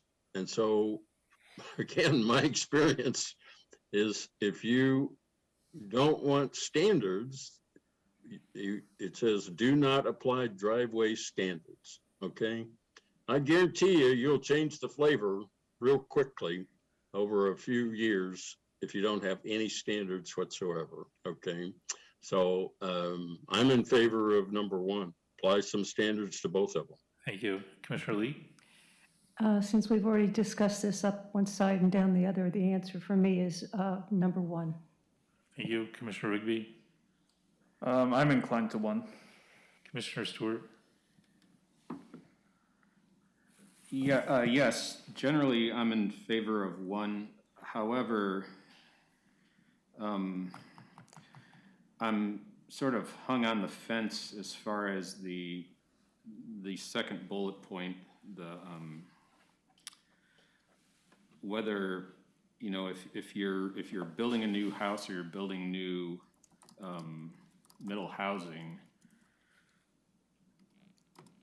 9 out of 10 times it seems like in construction, the driveway is gonna get beat up anyway, and generally if you're gonna invest a lot of money in building a new structure, you're gonna build a new driveway, right? So I wonder if the dimensional requirements of the driveway shouldn't be implemented at that point.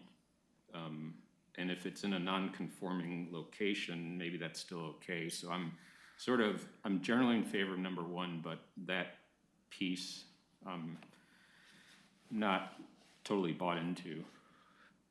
I mean, Commissioner Stewart, when you say that the driveway generally is going to be damaged or beat up during construction and there's a need to replace it, are you considering just in-kind, place replacement? Yeah, so I guess what I'm saying is if you've got a non-conforming driveway, say it's like 40 feet like we were talking about, and a new structure gets built, I think that should be brought into dimensional conformance at that point, because it's going to be reconstructed anyway. So if it's going to be reconstructed, they're going to reconstruct it at the non-conforming size. So at that point, you might as well build it to the right size. That's Right. sort of my thought process. So I think you would want to be really clear on that, because there is, with that non-conforming right, currently the ability to, repair and maintain and, but not remove and replace. So I think that. Well, and that's kind of why I'm wavering, because I know there's always going to be nuance, but it seems like it's an opportunity to, at least to some degree, bring dimensionally the size into compliance. Right. So, but number one is what I'm mostly in favor of. Thank you. I'd be in favor of number one also. So I think the commission is fairly unanimous on option one, applying the driveway standards to the replacement of both single-family housing and middle housing structures. Great, thank you for your input on that. I'll move to the next slide, Jim. Yeah, thank you for that. These issues get tricky, so we appreciate your diligence. So the next issue has to do with kind of some details of how exactly the standards would apply to a duplex, triplex, or quadplex. So whether this is on a vacant site, a new development, or it's like we have been talking about in the case of a tear down and rebuild. So in all cases. The current standards that will limit the number of driveways to one per 75 feet of street frontage, which in a lot of cases means one per lot, would mean that in a lot of those cases, a duplex, triplex, or quadplex, so 3 to 4 units on the same lot, would be only allowed to have one driveway. And so this is important because what this means is that it'll affect the configurations of duplexes, triplexes, and quadplexes. So you're more likely to see them taking the form of these, where, so in that example with the kind of red building there, side-loaded garages, so one driveway that feeds 4 units, kind of like front to back. It could be in the, also look like the configuration with the blue buildings where you have some, 2 duplexes facing in towards an interior shared driveway. Lots of different, varieties of this. So I think it provides still plenty of flexibility. What you won't see is more what you would envision for townhouses, where they have a front-facing driveway with separate garages all facing the street. So we think this is consistent with the direction of trying to maintain compatibility with single-family houses. Most single-family houses have only one driveway. But the implication is that it does limit some of the flexibility of how the site can be configured and how the buildings might be configured. You go to the next slide, Eric. Jamin, I'm sorry, just one clarification on that slide with the blue buildings. I think under our approach or the direction to only allow attached forms of middle housing, that example wouldn't apply unless there were, a lot line dividing those two duplexes so that they were not some form of detached fourplex, or actually 2 duplexes, 1 duplex on its own lot. So I just wanted to clarify that. I mean, that might actually affect the driveway analysis too, because you'd have 2 lots and the possibility of individual driveways for each. Mm-hmm. Yeah, well, the lot sizes would be different too. So. Right. So we've outlined the two options here, the proposal, or the staff recommendation, which we just outlined, is to limit the number of driveways to 1 per 75 feet of lot frontage for both single family and middle housing. And so this is applying the same standard that it currently applies to single family houses. So talked about some of the benefits of that, driveways that are more widely spaced, and having fewer kind of access points on the street just is advantageous for pedestrian safety. Front yards that may be less likely to be kind of consumed by paved area. But the downside is that it could present some barriers to development by offering less flexibility to have multiple driveways. The alternative would be to remove that limitation on the number of driveways per lot, but that would need to apply to both single family and middle housing, and would need to apply equally. So either kind of reducing that standard or removing it entirely would need to apply to both. So based on the feedback we've gotten so far, we think that the first option is what would be more likely to be supported by residents and consistent with the direction we received, but wanted to allow you to weigh in here. Sure, thank you. But also just quickly add, sorry, Chair Heath, but I think this is these diagrams, or at least the one on the top right, would not be feasible unless it were divided into townhomes. So just wanted to clarify that that would be a detached plex configuration if it weren't townhomes. Right. Yeah, the general idea, one driveway, I'm just looking for some graphics to show that, one driveway per lot versus allowing for multiple. Just a point of clarification on that. It wouldn't necessarily be one lot or one driveway per lot. I mean, there could be scenarios where you have, like a corner lot with 70 feet of lot frontage on one side, 75 on the other, and so then you have two drives under that scenario. Is that correct, or is it strictly just like one drive per lot? No, yeah, it's per 75 feet. So yeah, corner lots that have a little more street frontage might be allowed to have two. That would be the case for a single family house on a corner lot today as well. Correct, yeah. Or just a very wide lot, 100 feet wide. Correct. Commissioners, questions? Commissioner Lee? This is a topic that the Middle Housing Advisory Committee spent a lot of time and discussion on.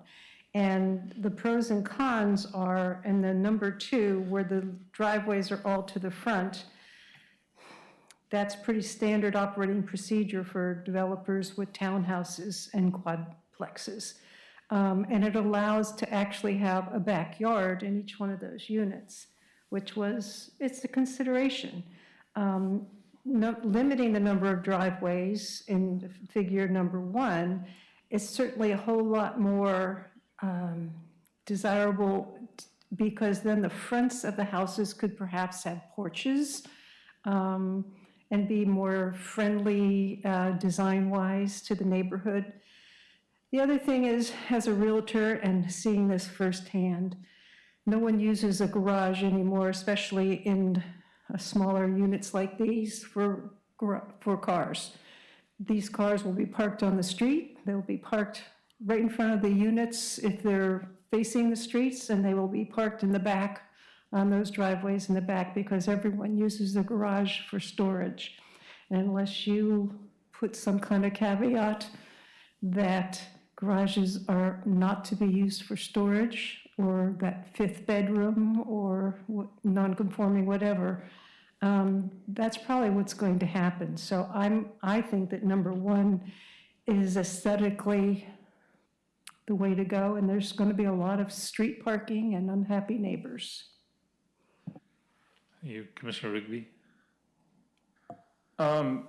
Is there a difference between current practice and what's being recommended in number 1? No, it's essentially this would be applying the single family standard that applies to single family to middle housing. Okay, thank you. Commissioner Phillips, any questions? No, Commissioner, would you like to give the feedback for the preferred option to bring to the public hearing? Commissioner Phillips?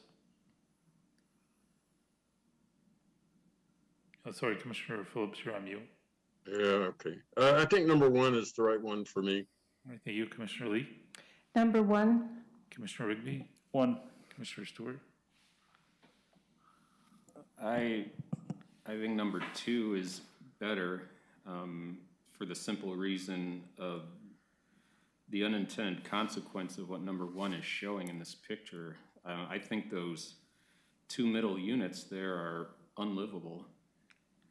If you look at the amount of pavement, the cars that would be driving by them,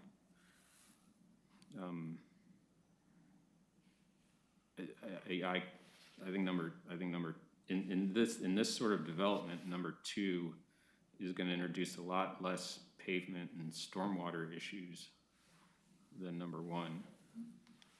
All right, thank you. I would be in favor of number 1.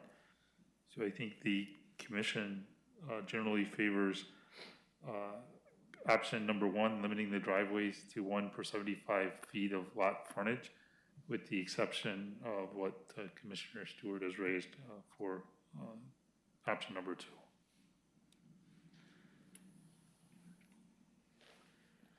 Great, thanks, Chair Heap.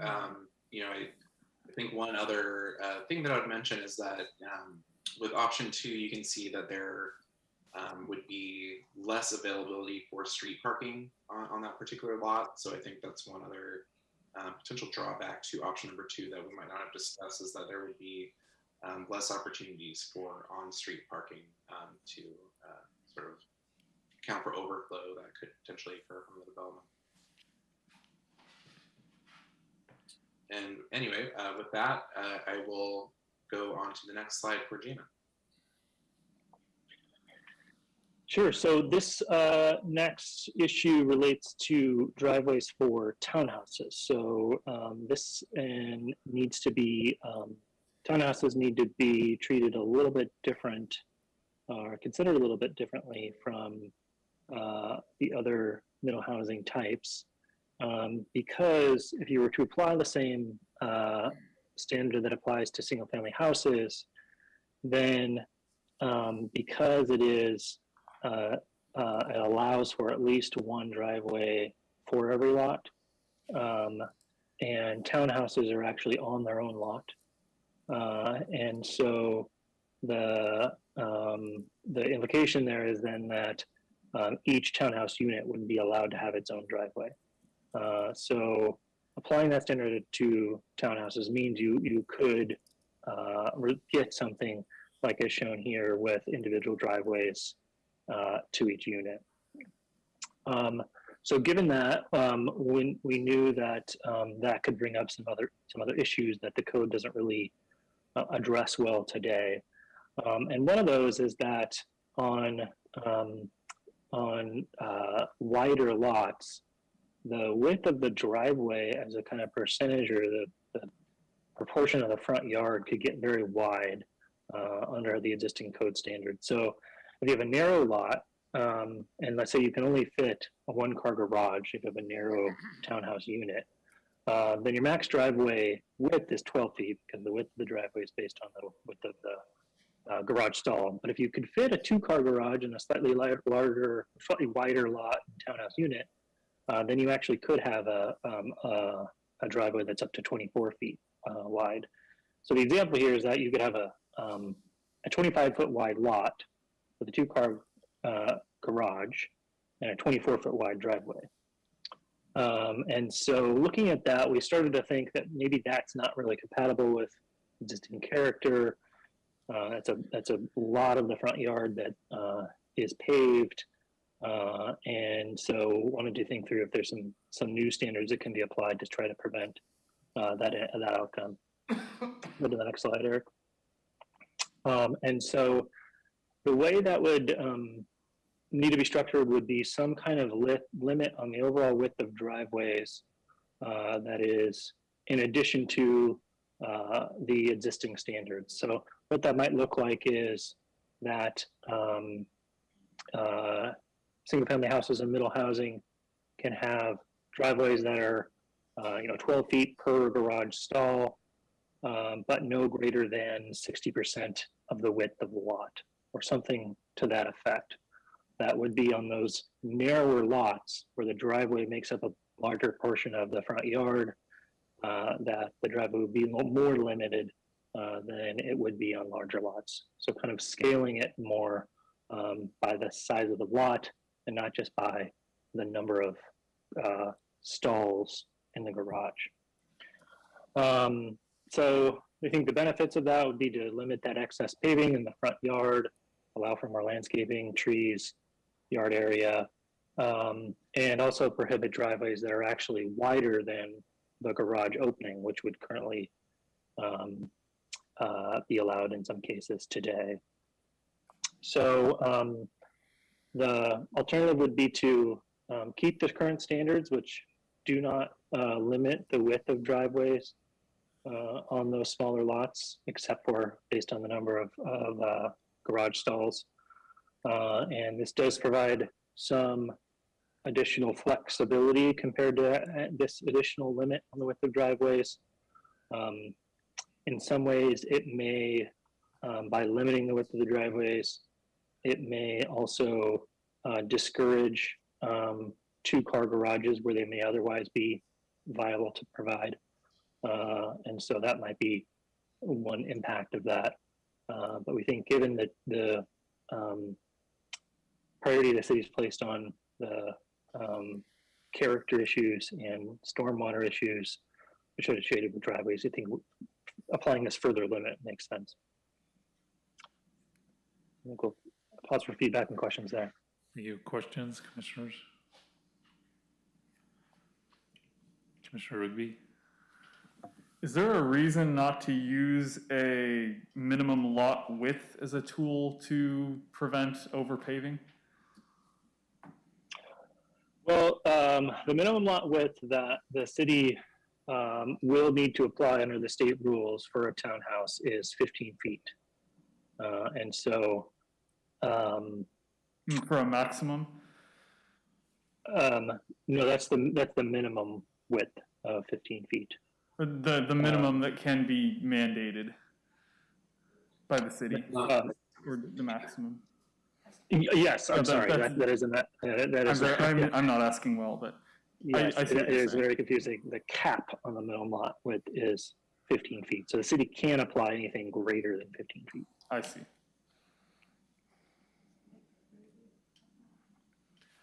Commissioners, any other questions? Commissioner Lee? As a point of clarification, townhouses will be on their own specific lots. So if someone has 100-foot wide frontage, they have to subdivide that into 4 separate lots. Is that correct? In order to have 4 separate driveways, yes. In order to call them townhouses, and then they can be sold individually. Yes, yeah, there'd be fee simple lots. Whereas in the previous slides on those detached, the duplexes that we showed, those would all be on just one single lot owned by one owner. Is that correct? Yes. In other words, they would be rental units. A rental. Most likely, there is more interest in making those units condos. That doesn't happen often, but it's an option. So there could be multiple owners. Okay. Because I guess it depends on how we feel developers are going to look at this. Do I want to sell them to an investor, 4 units to an investor on the previous slides? Or do I want them as single-family residents that I think I can get more money from them? And therefore, I want the driveways to the front? I don't know. Thank you. My read of this is that developers would prefer generally at this scale to do fee simple for sale townhouses. You see that far more often than you see rental, triplexes or quadplexes. Thank you. Thanks. Commissioners, any other questions? I see none. Would like the commission to give feedback on the preferred option to bring forward for the public hearing. Commissioner Phillips? Number one for me. Thank you. Commissioner Lee? Number one, please. Commissioner Rigby? Number one, I would like to note though that in the memo, in the kind of more detailed breakdown of the what looks like the staff recommendations, one bullet point says remove the exemption to the standards for front-facing garages for lots less than 50 feet. And then it goes on to say, but allow exemptions to increase the width of the garage to 75% only for lots that are narrower than 50 to 75 feet. So to me, it looks like one of those is saying don't exempt, and the other is saying do exempt. So as one is shown up here, it looks like there is not such an exemption, and I think uniform standards would be better. Thank you. Commissioner Stewart? Number one. Thank you. I would be in favor of number one. I especially like the fact that it's calling out the second bullet there, prohibits driveways that are wider than their associated garage opening. I think that fundamentally makes sense. So I would be in favor of number one, and the commission then unanimously gives the feedback that option number one would be the one to go forward with. As usual, that's extremely helpful. Thank you, commissioners. I'll go forward to the next slide. Okay, so one other strategy to try to better integrate garages and driveways with middle housing is try to kind of encourage or through the code try to even require that driveways and garages are side or rear loading rather than front loading. And so Johanna covered this in her presentation, that there are some places that in the city, certain neighborhoods, where there are alleys available and rear access is required if your lot does have an alley, and so the garage would need to face out to the alley, the access from there. There are no such requirements in other zones. However, if you do face the garage to the rear or the side and have the driveway serve it that way, then there are fewer design standards that apply to rear or side loaded garages. So the idea is the garage isn't facing the street, it's less visible, don't need as many design standards. So while that kind of configuration of side or rear loading is ideal in some cases or preferable to front facing, it's really not practical or feasible in a lot of places to actually have alleys or a rear access to the unit. The other, but there are some situations specifically on corner lots where it's possible to provide access from the side of the units and have rear-facing garages. And so if you want to go to the next slide, Eric. So the proposal we're putting forward here is that where middle housing or a single-family house is proposed on a corner lot, that the code require that the driveway be oriented to the side of the lot, or and the definition of which side it's oriented to is something that has to be clarified in the code. But usually it would be the street that's a lower classification. But regardless, to have it and the access be the driveway be facing to that side lot line, and then the driveway or the garages then would be either rear or side facing. And so this graphic shows an example of how that would work on a corner lot. And so this would be a significant change from today, that the corner lots don't have this current requirement. The builder can choose which side of the lot they'd like to put the driveway and the garage on. And so it would be a change for what applies to single family housing. At the same time, on those corner lots where there's the opportunity to put one of the garages or the parking in the rear, this would require that actually is done. And we note here in the slide and in the memo several instances where an exception may be warranted to that standard. And there are many ways that could be, an exception could be granted. But we think in general, it might be appropriate to require that side or rear access on corner lots. So with that, I think we're just looking for your feedback on that specific proposal. Commissioner Lee? Well, since this would also have to apply to single-family construction, I personally don't favor it. I think it's too restrictive. It's good to have it apply, in this case, to multiple units, but I don't want it to have to apply to single-family residential building. Yeah, Commissioner Stewart? My thought process is actually kind of the opposite of yours, unfortunately, and I'm thinking back to a couple instances ago.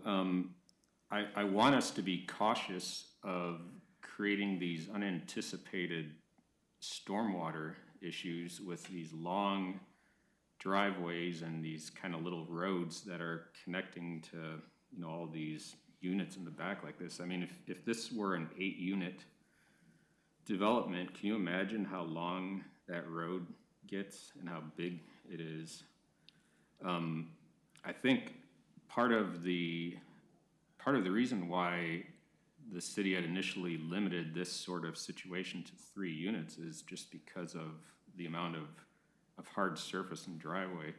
I guess if we ultimately go down the path of something like this, I would really encourage us to look at alternative types of pavement, like permeable surfaces and things like that, because there's just a lot of potential runoff here, and there are various neighborhoods in the city that just can't handle a lot of stormwater.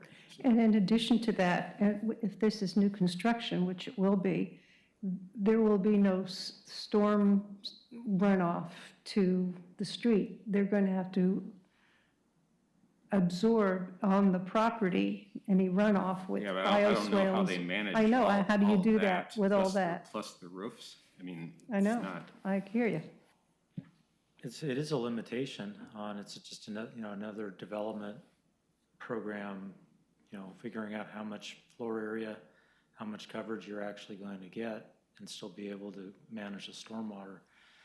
There might be a hybrid here that would make sense, and I've seen quite a few codes that will allow duplex on a corner lot in what would be a single-family neighborhood, but require that each unit take its access, its driveway approach from a different street. So then the appearance for that duplex from either street is more akin to a single-family home, and it also avoids the situation that I think you're concerned about having. Yeah, all I would suggest is maybe we start thinking about more sustainable solutions, and if we go down this path, permeable pavers, grasscrete, things like that, if we have to do this. Commissioner Rigby? It seems to me that in a situation like that depicted, we've already dealt with the problem, the undesired many driveways in the front with the, percentage of the lot with being taken up by driveway issues. So I don't see any reason to mandate the rear entrance when, if that's the best way to provide, a garage for each unit with these narrow lots, that's what the developer would want to do anyway. I don't find it necessary when we've already really dealt with what this is trying to prevent. Yeah. Commissioner Phillips, did you have any questions? No, I don't think so. No. All right. No further questions from the commissioners. I think the first question here to be answered is, should development on corner lots with alley access be required to have rear-loaded garages? Commissioner Phillips?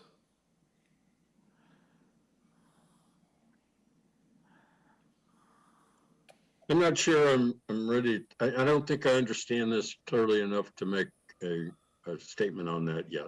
Okay. Commissioner Lee? I do not agree with this, no. So again, the point you're making is you would be in favor of not requiring corner lots with alley access to have rear-loaded garages. Yes, thank you for articulating what I didn't say. Commissioner Rigby? I concur with Commissioner Leake. Commissioner Stewart? Yeah, I agree. I mean, I didn't even talk about slopes, but I mean, I can imagine like slope issues with this sort of thing too, so. I would agree with the other commissioners, and I'd also add a point. I think the recommendation or the consideration that Director Siegel was raising was a good one. That type of hybrid approach would be very attractive, and so if we could look at that, where you have maybe 2 from the rear and 2 from the front, or some combination like that, that type of hybrid approach, I think, would be very attractive. So yeah, the commission finds or suggestion here is to not bring forward a requirement to have rear-loaded garages for developments on corner lots with alley access. Appreciate the input again. It's definitely always enlightening to hear different perspectives, and I really do think that this was a really good conversation. So with that, I'll go on to the next slide, and we'll continue to talk about garage location and appearance. Okay, this is the last kind of topic we're going to be asking for feedback on. So we've been talking about the kind of standards that apply to driveways specifically and the kind of related to garages, and now we're more squarely focused on the section of the code under the building design standards that applies to garages and regulates garage appearance. So to give you a sense of what is currently required by those standards, so all garage walls that face the street must have, it's called multiple planes. So you can think of it can't just be one blank door. It needs to have some variation, insets and recesses to it, or have a minimum of it be 10 windows. And I think that's what's more commonly used. So it's a general standard. And then for front-facing garages, so side and rear are exempt from this, must meet a set of very specific garage appearance standards. And we'll talk about what those are, but there are a few exceptions that we wanted to make sure you're aware of. So lots that are less than 50 feet wide. So that's an important exception now, because with townhouses, you are likely to see many more lots that are less than 50 feet wide. Lots that are steeply sloping, garage that is, if the garage is set back behind the front of the dwelling, so if you have a garage that's really deep into the lot and not very visible from the street. Similarly, if the garage is at least 60 feet from the front lot line. So these standards generally apply to garages that are closer to the street and face the street. Okay, and so what they require. So first is that the garage be no closer to the street than the dwelling. It's kind of how the standard is phrased. And what that basically means is that getting at what Johanna presented as a garages are required to be recessed in some fashion, so they cannot extend out in front of the house. She offered the pictures of the snout houses. That's what this tries to address. It doesn't specify how much it needs to be recessed, it's just that it cannot be closer to the street. So it can be in alignment with the front of the house, just can't be in front of it. So, and the width of the garage is limited to 60% of the width of the whole facade of the building. And then there are the third standard, which kind of provides kind of a menu of 4 options of different kind of techniques to use to kind of minimize the appearance of the garage. And it's required that each house have at least 2 of those 4 standards.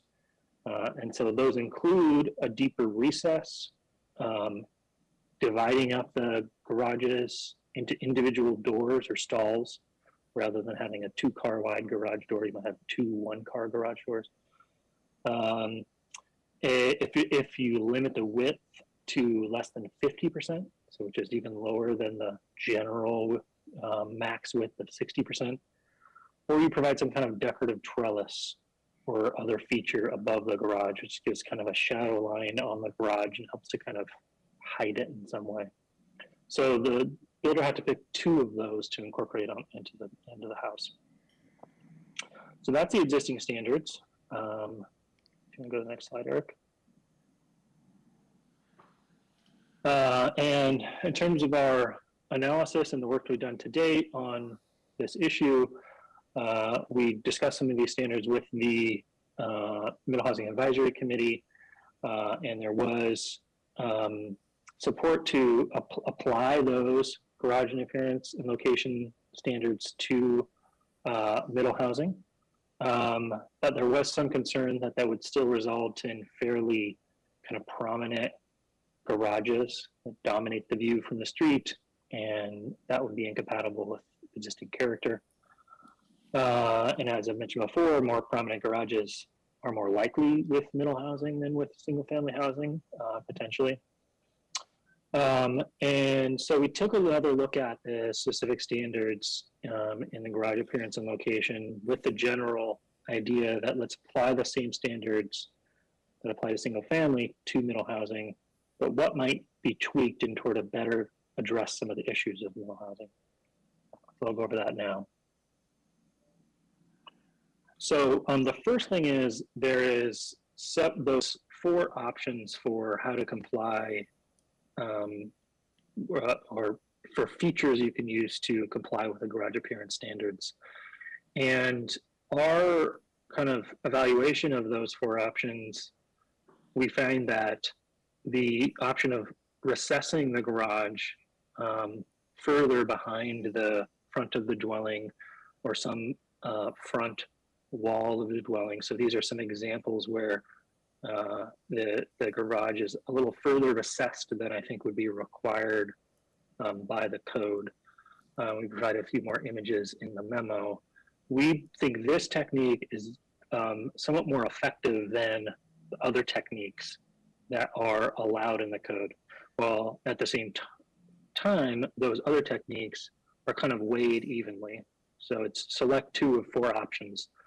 And so I wanted to show examples of garages that are used the other techniques. So if you go ahead, next slide, Eric, just give you a sense of what that looks like. So these are actually from houses in Lake Oswego that have built to the standard. And so these are ones that applied, that added the kind of pergola or trellis across the top of the garage. This one, in our estimation, doesn't work quite as well in terms of hiding the appearance of the garage. It's varied, some work better than others depending on the specific design, but in general, we don't feel like that works as well in terms of minimizing the appearance of the garage compared to recessing it further behind the main facade of the building. Go ahead. And similarly, here's some examples of projects where they divided the two-car garage into two different garage openings. And I think this helps in terms of minimizing the appearance. You have a little more variety on the facade, and it's less kind of a dominant wall facing the street. But at the same time, we also find this to be kind of less effective than really recessing the garage back, where it is kind of more, there's a shadow line that comes over it, and it becomes less of a foreground kind of feature of the house. So in terms of aesthetics, we think that the recessed garages offer a little more certainty that the design of the garage will be kind of more secondary to the house. And so go ahead to the next slide. That is one of the recommendations we're putting forward. So I think we have 5 recommendations here that we're looking just for your feedback on. The first 2 here are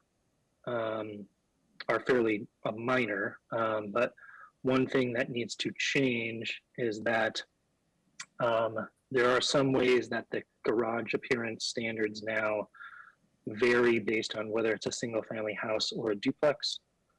And so we're recommending limiting those for compliance with Division 46, replacing it with, where necessary, a form-based attribute of the structure or the site.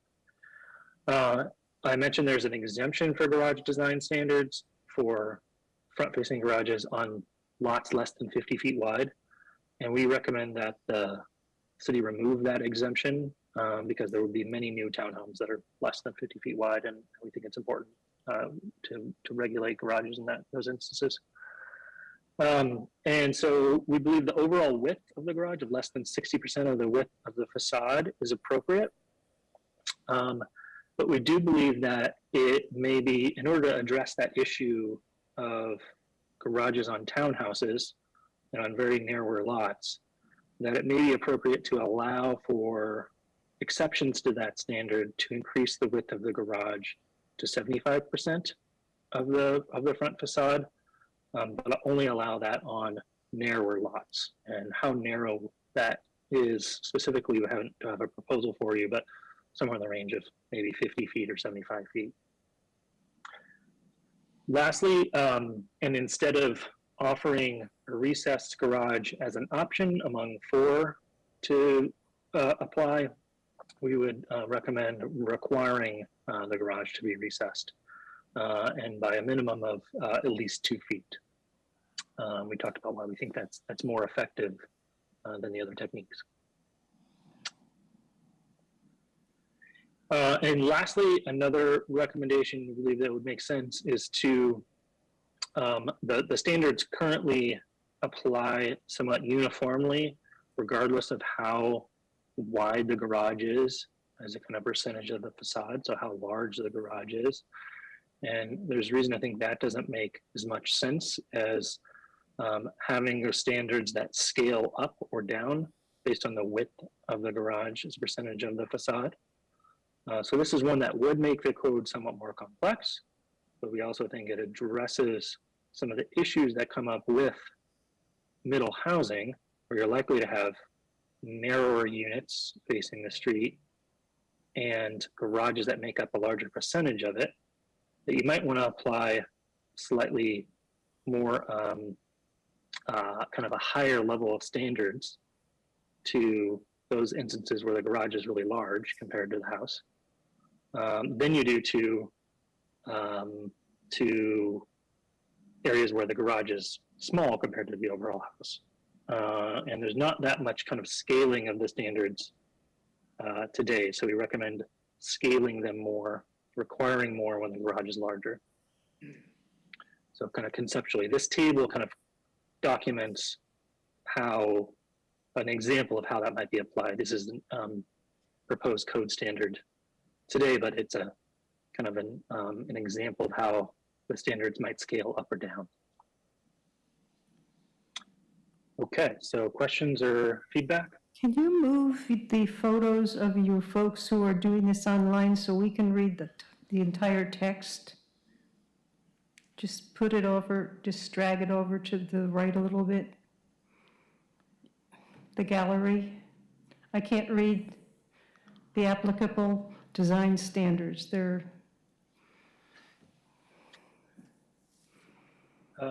It's in the. Eric, do you, yeah, but my computer's It's done. a function in Zoom, so I don't know if Iris, Okay. is there a way to change the view? Okay, never Yeah. mind, I've got it over here. My computer battery went down. Thank you.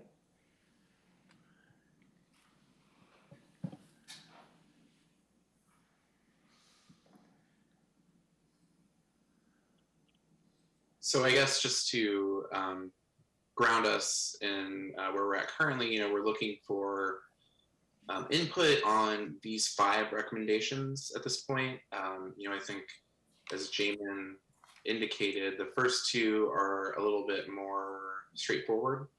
I think perhaps recommendation number 3 warrants some conversation, or perhaps a bit more conversation. The idea of requiring garage recessing as opposed to simply offering it as one option is another idea that might necessitate some discussion. And then, of course, there's this larger idea of how to scale design standards based on the garage width as a percent of that front facade. So I think 3, 4, and 5, perhaps might be good to focus on for now. Commissioners, questions?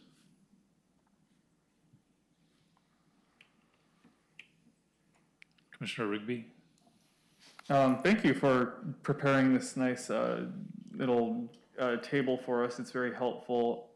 Looking at the less than 25% row here, I noticed that both for less than 25% and 25 to 50, it says windows minimum 10%. So would that mean that all garages are required to have windows, no matter what the size or relative size?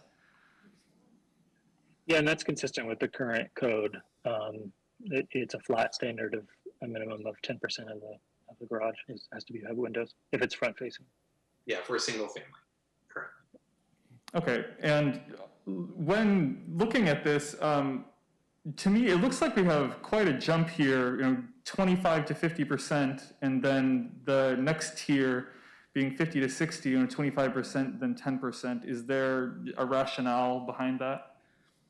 And not having them be more even? So you mean between going from the minimum of 10 to 15 and then 15 to 25? Looking at the table here in the second row, we have 25 to 50% of the garage width as percent of the front facade. So that's a 25% range there. And then the next tier up is 50 to 60%. Oh. So the rationale there is that, and these are all numbers that can be tweaked, but the thought being that anything less than 50% has kind of a less of an impact on the facade. Once it starts to get over 50% is kind of a threshold where it's important to pay a little more attention to the design. And then having that second, another break then at 60 to 75 is because under the proposed code change that there would be garages that would be allowed to be up to 75% of the facade, which is not allowed today. And so adding another level of kind of higher design standards. So I think we could tweak the breaks here, maybe but in terms of the categories, but I think we're just kind of looking for feedback on the concept now. I see. I would just quickly add that we currently do have 50% and 60% in the code. So that might just be another reason that we use those as a baseline here. Okay. Oh, I have a question. Yes, go ahead, Commissioner. So maybe I'm reading too much into this or I missed something. You say it must be recessed 2 feet, 3 feet, and 4 feet, depending on the width. Okay. Do you literally mean 2 feet, or does that mean a minimum of 2 feet, a minimum of 3? Am I missing something here? Minimum would be, yes, yeah, 2 feet or greater. Okay. Yep, yeah. Difference between a quickly put together code concept and language, right? So, Well, yeah, I that'll be just, clarified. I mean, if I was a developer, I'd read that literally. Okay. Yeah. And I don't, Mhm. Any other questions? It's certainly difficult talking about, you know, the options for what will be required. You know, we're talking about our options for amending code as opposed to the options that you might have when you're a developer. So apologies if there's a bit of a disconnect in terms of that translation. Maybe one comment, it just seems like in items, I think it was 4 and then 5, it was either 3 or 4 on the previous page. Yeah, item number 4, it seems like it's contradicting 5 a little bit in that, in 4 we're saying, you know, in lieu of the other design techniques, we're saying that the required garage recessing must be at least 2 feet. But then in item number 5, it starts saying, you know, you must incorporate 3 additional design, 2 to 4 additional design features, depending on the width as a percent of the front facade. So we're still kind of throwing in this mix of the other design features in addition to putting in a recessed requirement. Yeah, I mean, I think they can work together. So there are instances where you have a garage that's recessed, but it then also has the garages and individual doors. And generally the idea is the more of these design techniques you use, the more effective it is, although obviously they could be put together in very odd ways, but in general, you'd want to require or want to encourage more of them to minimize the appearance of the garage. So we don't think that they're exclusive, and we like that there is the flexibility of having a menu of a few items to choose from.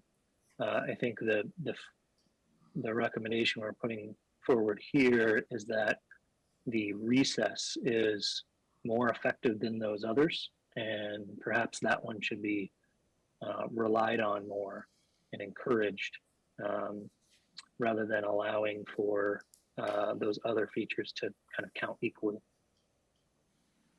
Yeah. Commissioners, any other questions? Should we give feedback then? Commissioner Phillips? No, I'm fine with the recommendations. Obviously, a lot of thought went into these, so recessed garages make sense to me. Commissioner Lee? I agree totally with what Commissioner Phillips said. I think these have been well thought out and have really good design thoughts to them, so I'm all for it. Commissioner Rigby? It was said that this 60 to 75% tier is not currently extant.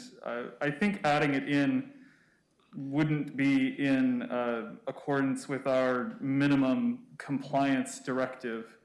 So to be more in that spirit of what the city council has directed, and you know, that being informed by the community feedback, I think it would be better to eliminate that tier and then space out the range that we have left by inserting another tier there in its stead with its cap at 60 and adjusting the others accordingly. Can I offer a quick clarification on that? Please. Yep.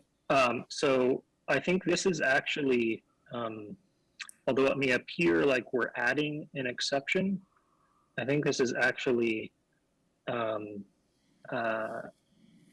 this is actually So today, the lots that are narrower than 50 feet have no design standards applied to them, to the garages. So none of these standards would apply at all. And so what we're proposing to do today with this is to apply design standards to those narrower lots. And with that recognition that on those narrower lots, the garage may need to make up a larger percentage of the facade. So allowing it to be up to 75%, but then also requiring some design standards for it. So the idea is not just exempting narrower lots, but applying standards to them, just making them slightly more flexible in some ways, but also more kind of putting some higher level of design requirements on them. Thank you for that clarification.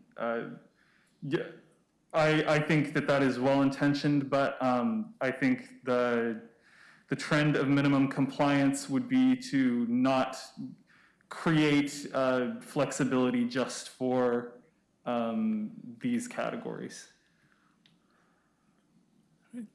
Thank you, Commissioner Rigby.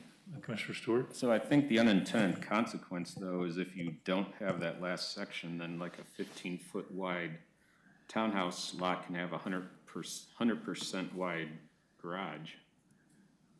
So I think... Well, it would still be under 60, so they wouldn't be able to make a garage of that width. Well, I just heard that there are not currently standards for small lots. Yeah, my recommendation would be to apply the 60% to all widths. Okay. Does that make sense? So I guess my suggestion would be, I think number 5 can stand alone. I think if this is just developed as our garage standards, I think it covers everything. I think, and I would be in favor with this. I think for the purposes of, bringing it to a public hearing, get feedback on, I think it's pretty well framed. I think as we go through the public hearing, and we get the feedback, we may see, suggestions for differences. And we might get a feeling for what, the public is, really envisioning and, would recommend on the implementation details. So I think what Commissioner Rigby's raising, we could hear that in a hearing. So I'm okay with bringing this forward to the hearing. I think it's fairly well specified. So I think what the suggestion of the commission that we've heard is to go forward with this. We heard some considerations and recommendations from Commissioner Rigby. Commissioner Stewart stated that, I think number 5 itself is pretty standalone and encompassing of what needs to be done. But in general, the commission feels like this is good. It's well framed and positioned well to go to the public hearing. Great. Well, thank you again for your input. I'll stop sharing my screen here. And yeah, of course, if there are any other general questions, we're happy to answer them before the item is closed. Commissioners, any questions? Yeah, Commissioner Stewart. Just real quick, going back to an earlier discussion, the 75-foot driveway separation that we were talking about, how is that measured? Is that from center of driveway to center of driveway, or is it from edge to edge? So it's not actually a driveway separation standard. It's the number of driveways per 75 feet of lot frontage. And so I think there's actually a separate standard that applies to driveway separation that would be, for example, if you had 2 driveways on a 100-foot wide lot, they don't have to, I believe, be 75 feet apart, but you are allowed to have 2 driveways. Okay, so for each 75-foot swath of lot, you can have a driveway somewhere on it. Yes. And by that same token, if it's an 80-foot wide lot, then you can have 2 driveways. It's more confusing. I think, yeah, we'll get into a little bit more of these details as we go through the public hearing, and we start to form the more specific recommendations. Any other questions, Commissioner Phillips? Anyone else? No? We have no other questions, so thank you to staff for preparing this and allowing the commission to review it tonight. Thank you. Thanks for your time and attention. Yeah, thank you. I apologize to the commission for going a little bit long tonight without taking a break. I'm not sure if we have a lot more on the agenda. I think the other items are other business, the schedule review, and then we'll adjourn. Is there anybody that would like to take a break, or should we just try to wrap up? Okay, wrap up. Okay, so we'll move on to item number 7, other business. Director Siegel, I assume there's no other business we'd like to cover. Schedule review, any updates for the schedule? Yeah, thank you, Chair Heap. So just briefly, the Boards and Commissions Summit is this Thursday, and I believe you've all received an invitation to that. Please contact either myself or Ms. McCaleb if you need that information. It'll be remote, it'll be virtual again this year. The next regularly scheduled meeting of the Planning Commission is on the 24th, I believe. And at that meeting, you'll have the third of 4 work sessions on House Bill 2001, so there'll be another, substantive work session again on that at your next meeting. And you also have a public hearing scheduled on the annual Community Development Code amendments, the docket of changes that were presented to you from the past year. It's a relatively short list of fairly routine maintenance amendments, with the exception of, I think, a small number of policy changes that you've heard about in work sessions. And so that concludes the next meeting, or the next couple of meetings where Commission has some involvement. Happy to answer any questions. Great. Commissioners, any questions on the schedule? No? All right, then no questions. We'll adjourn the meeting. Thank you. Meeting is adjourned. Anybody have money on Georgia?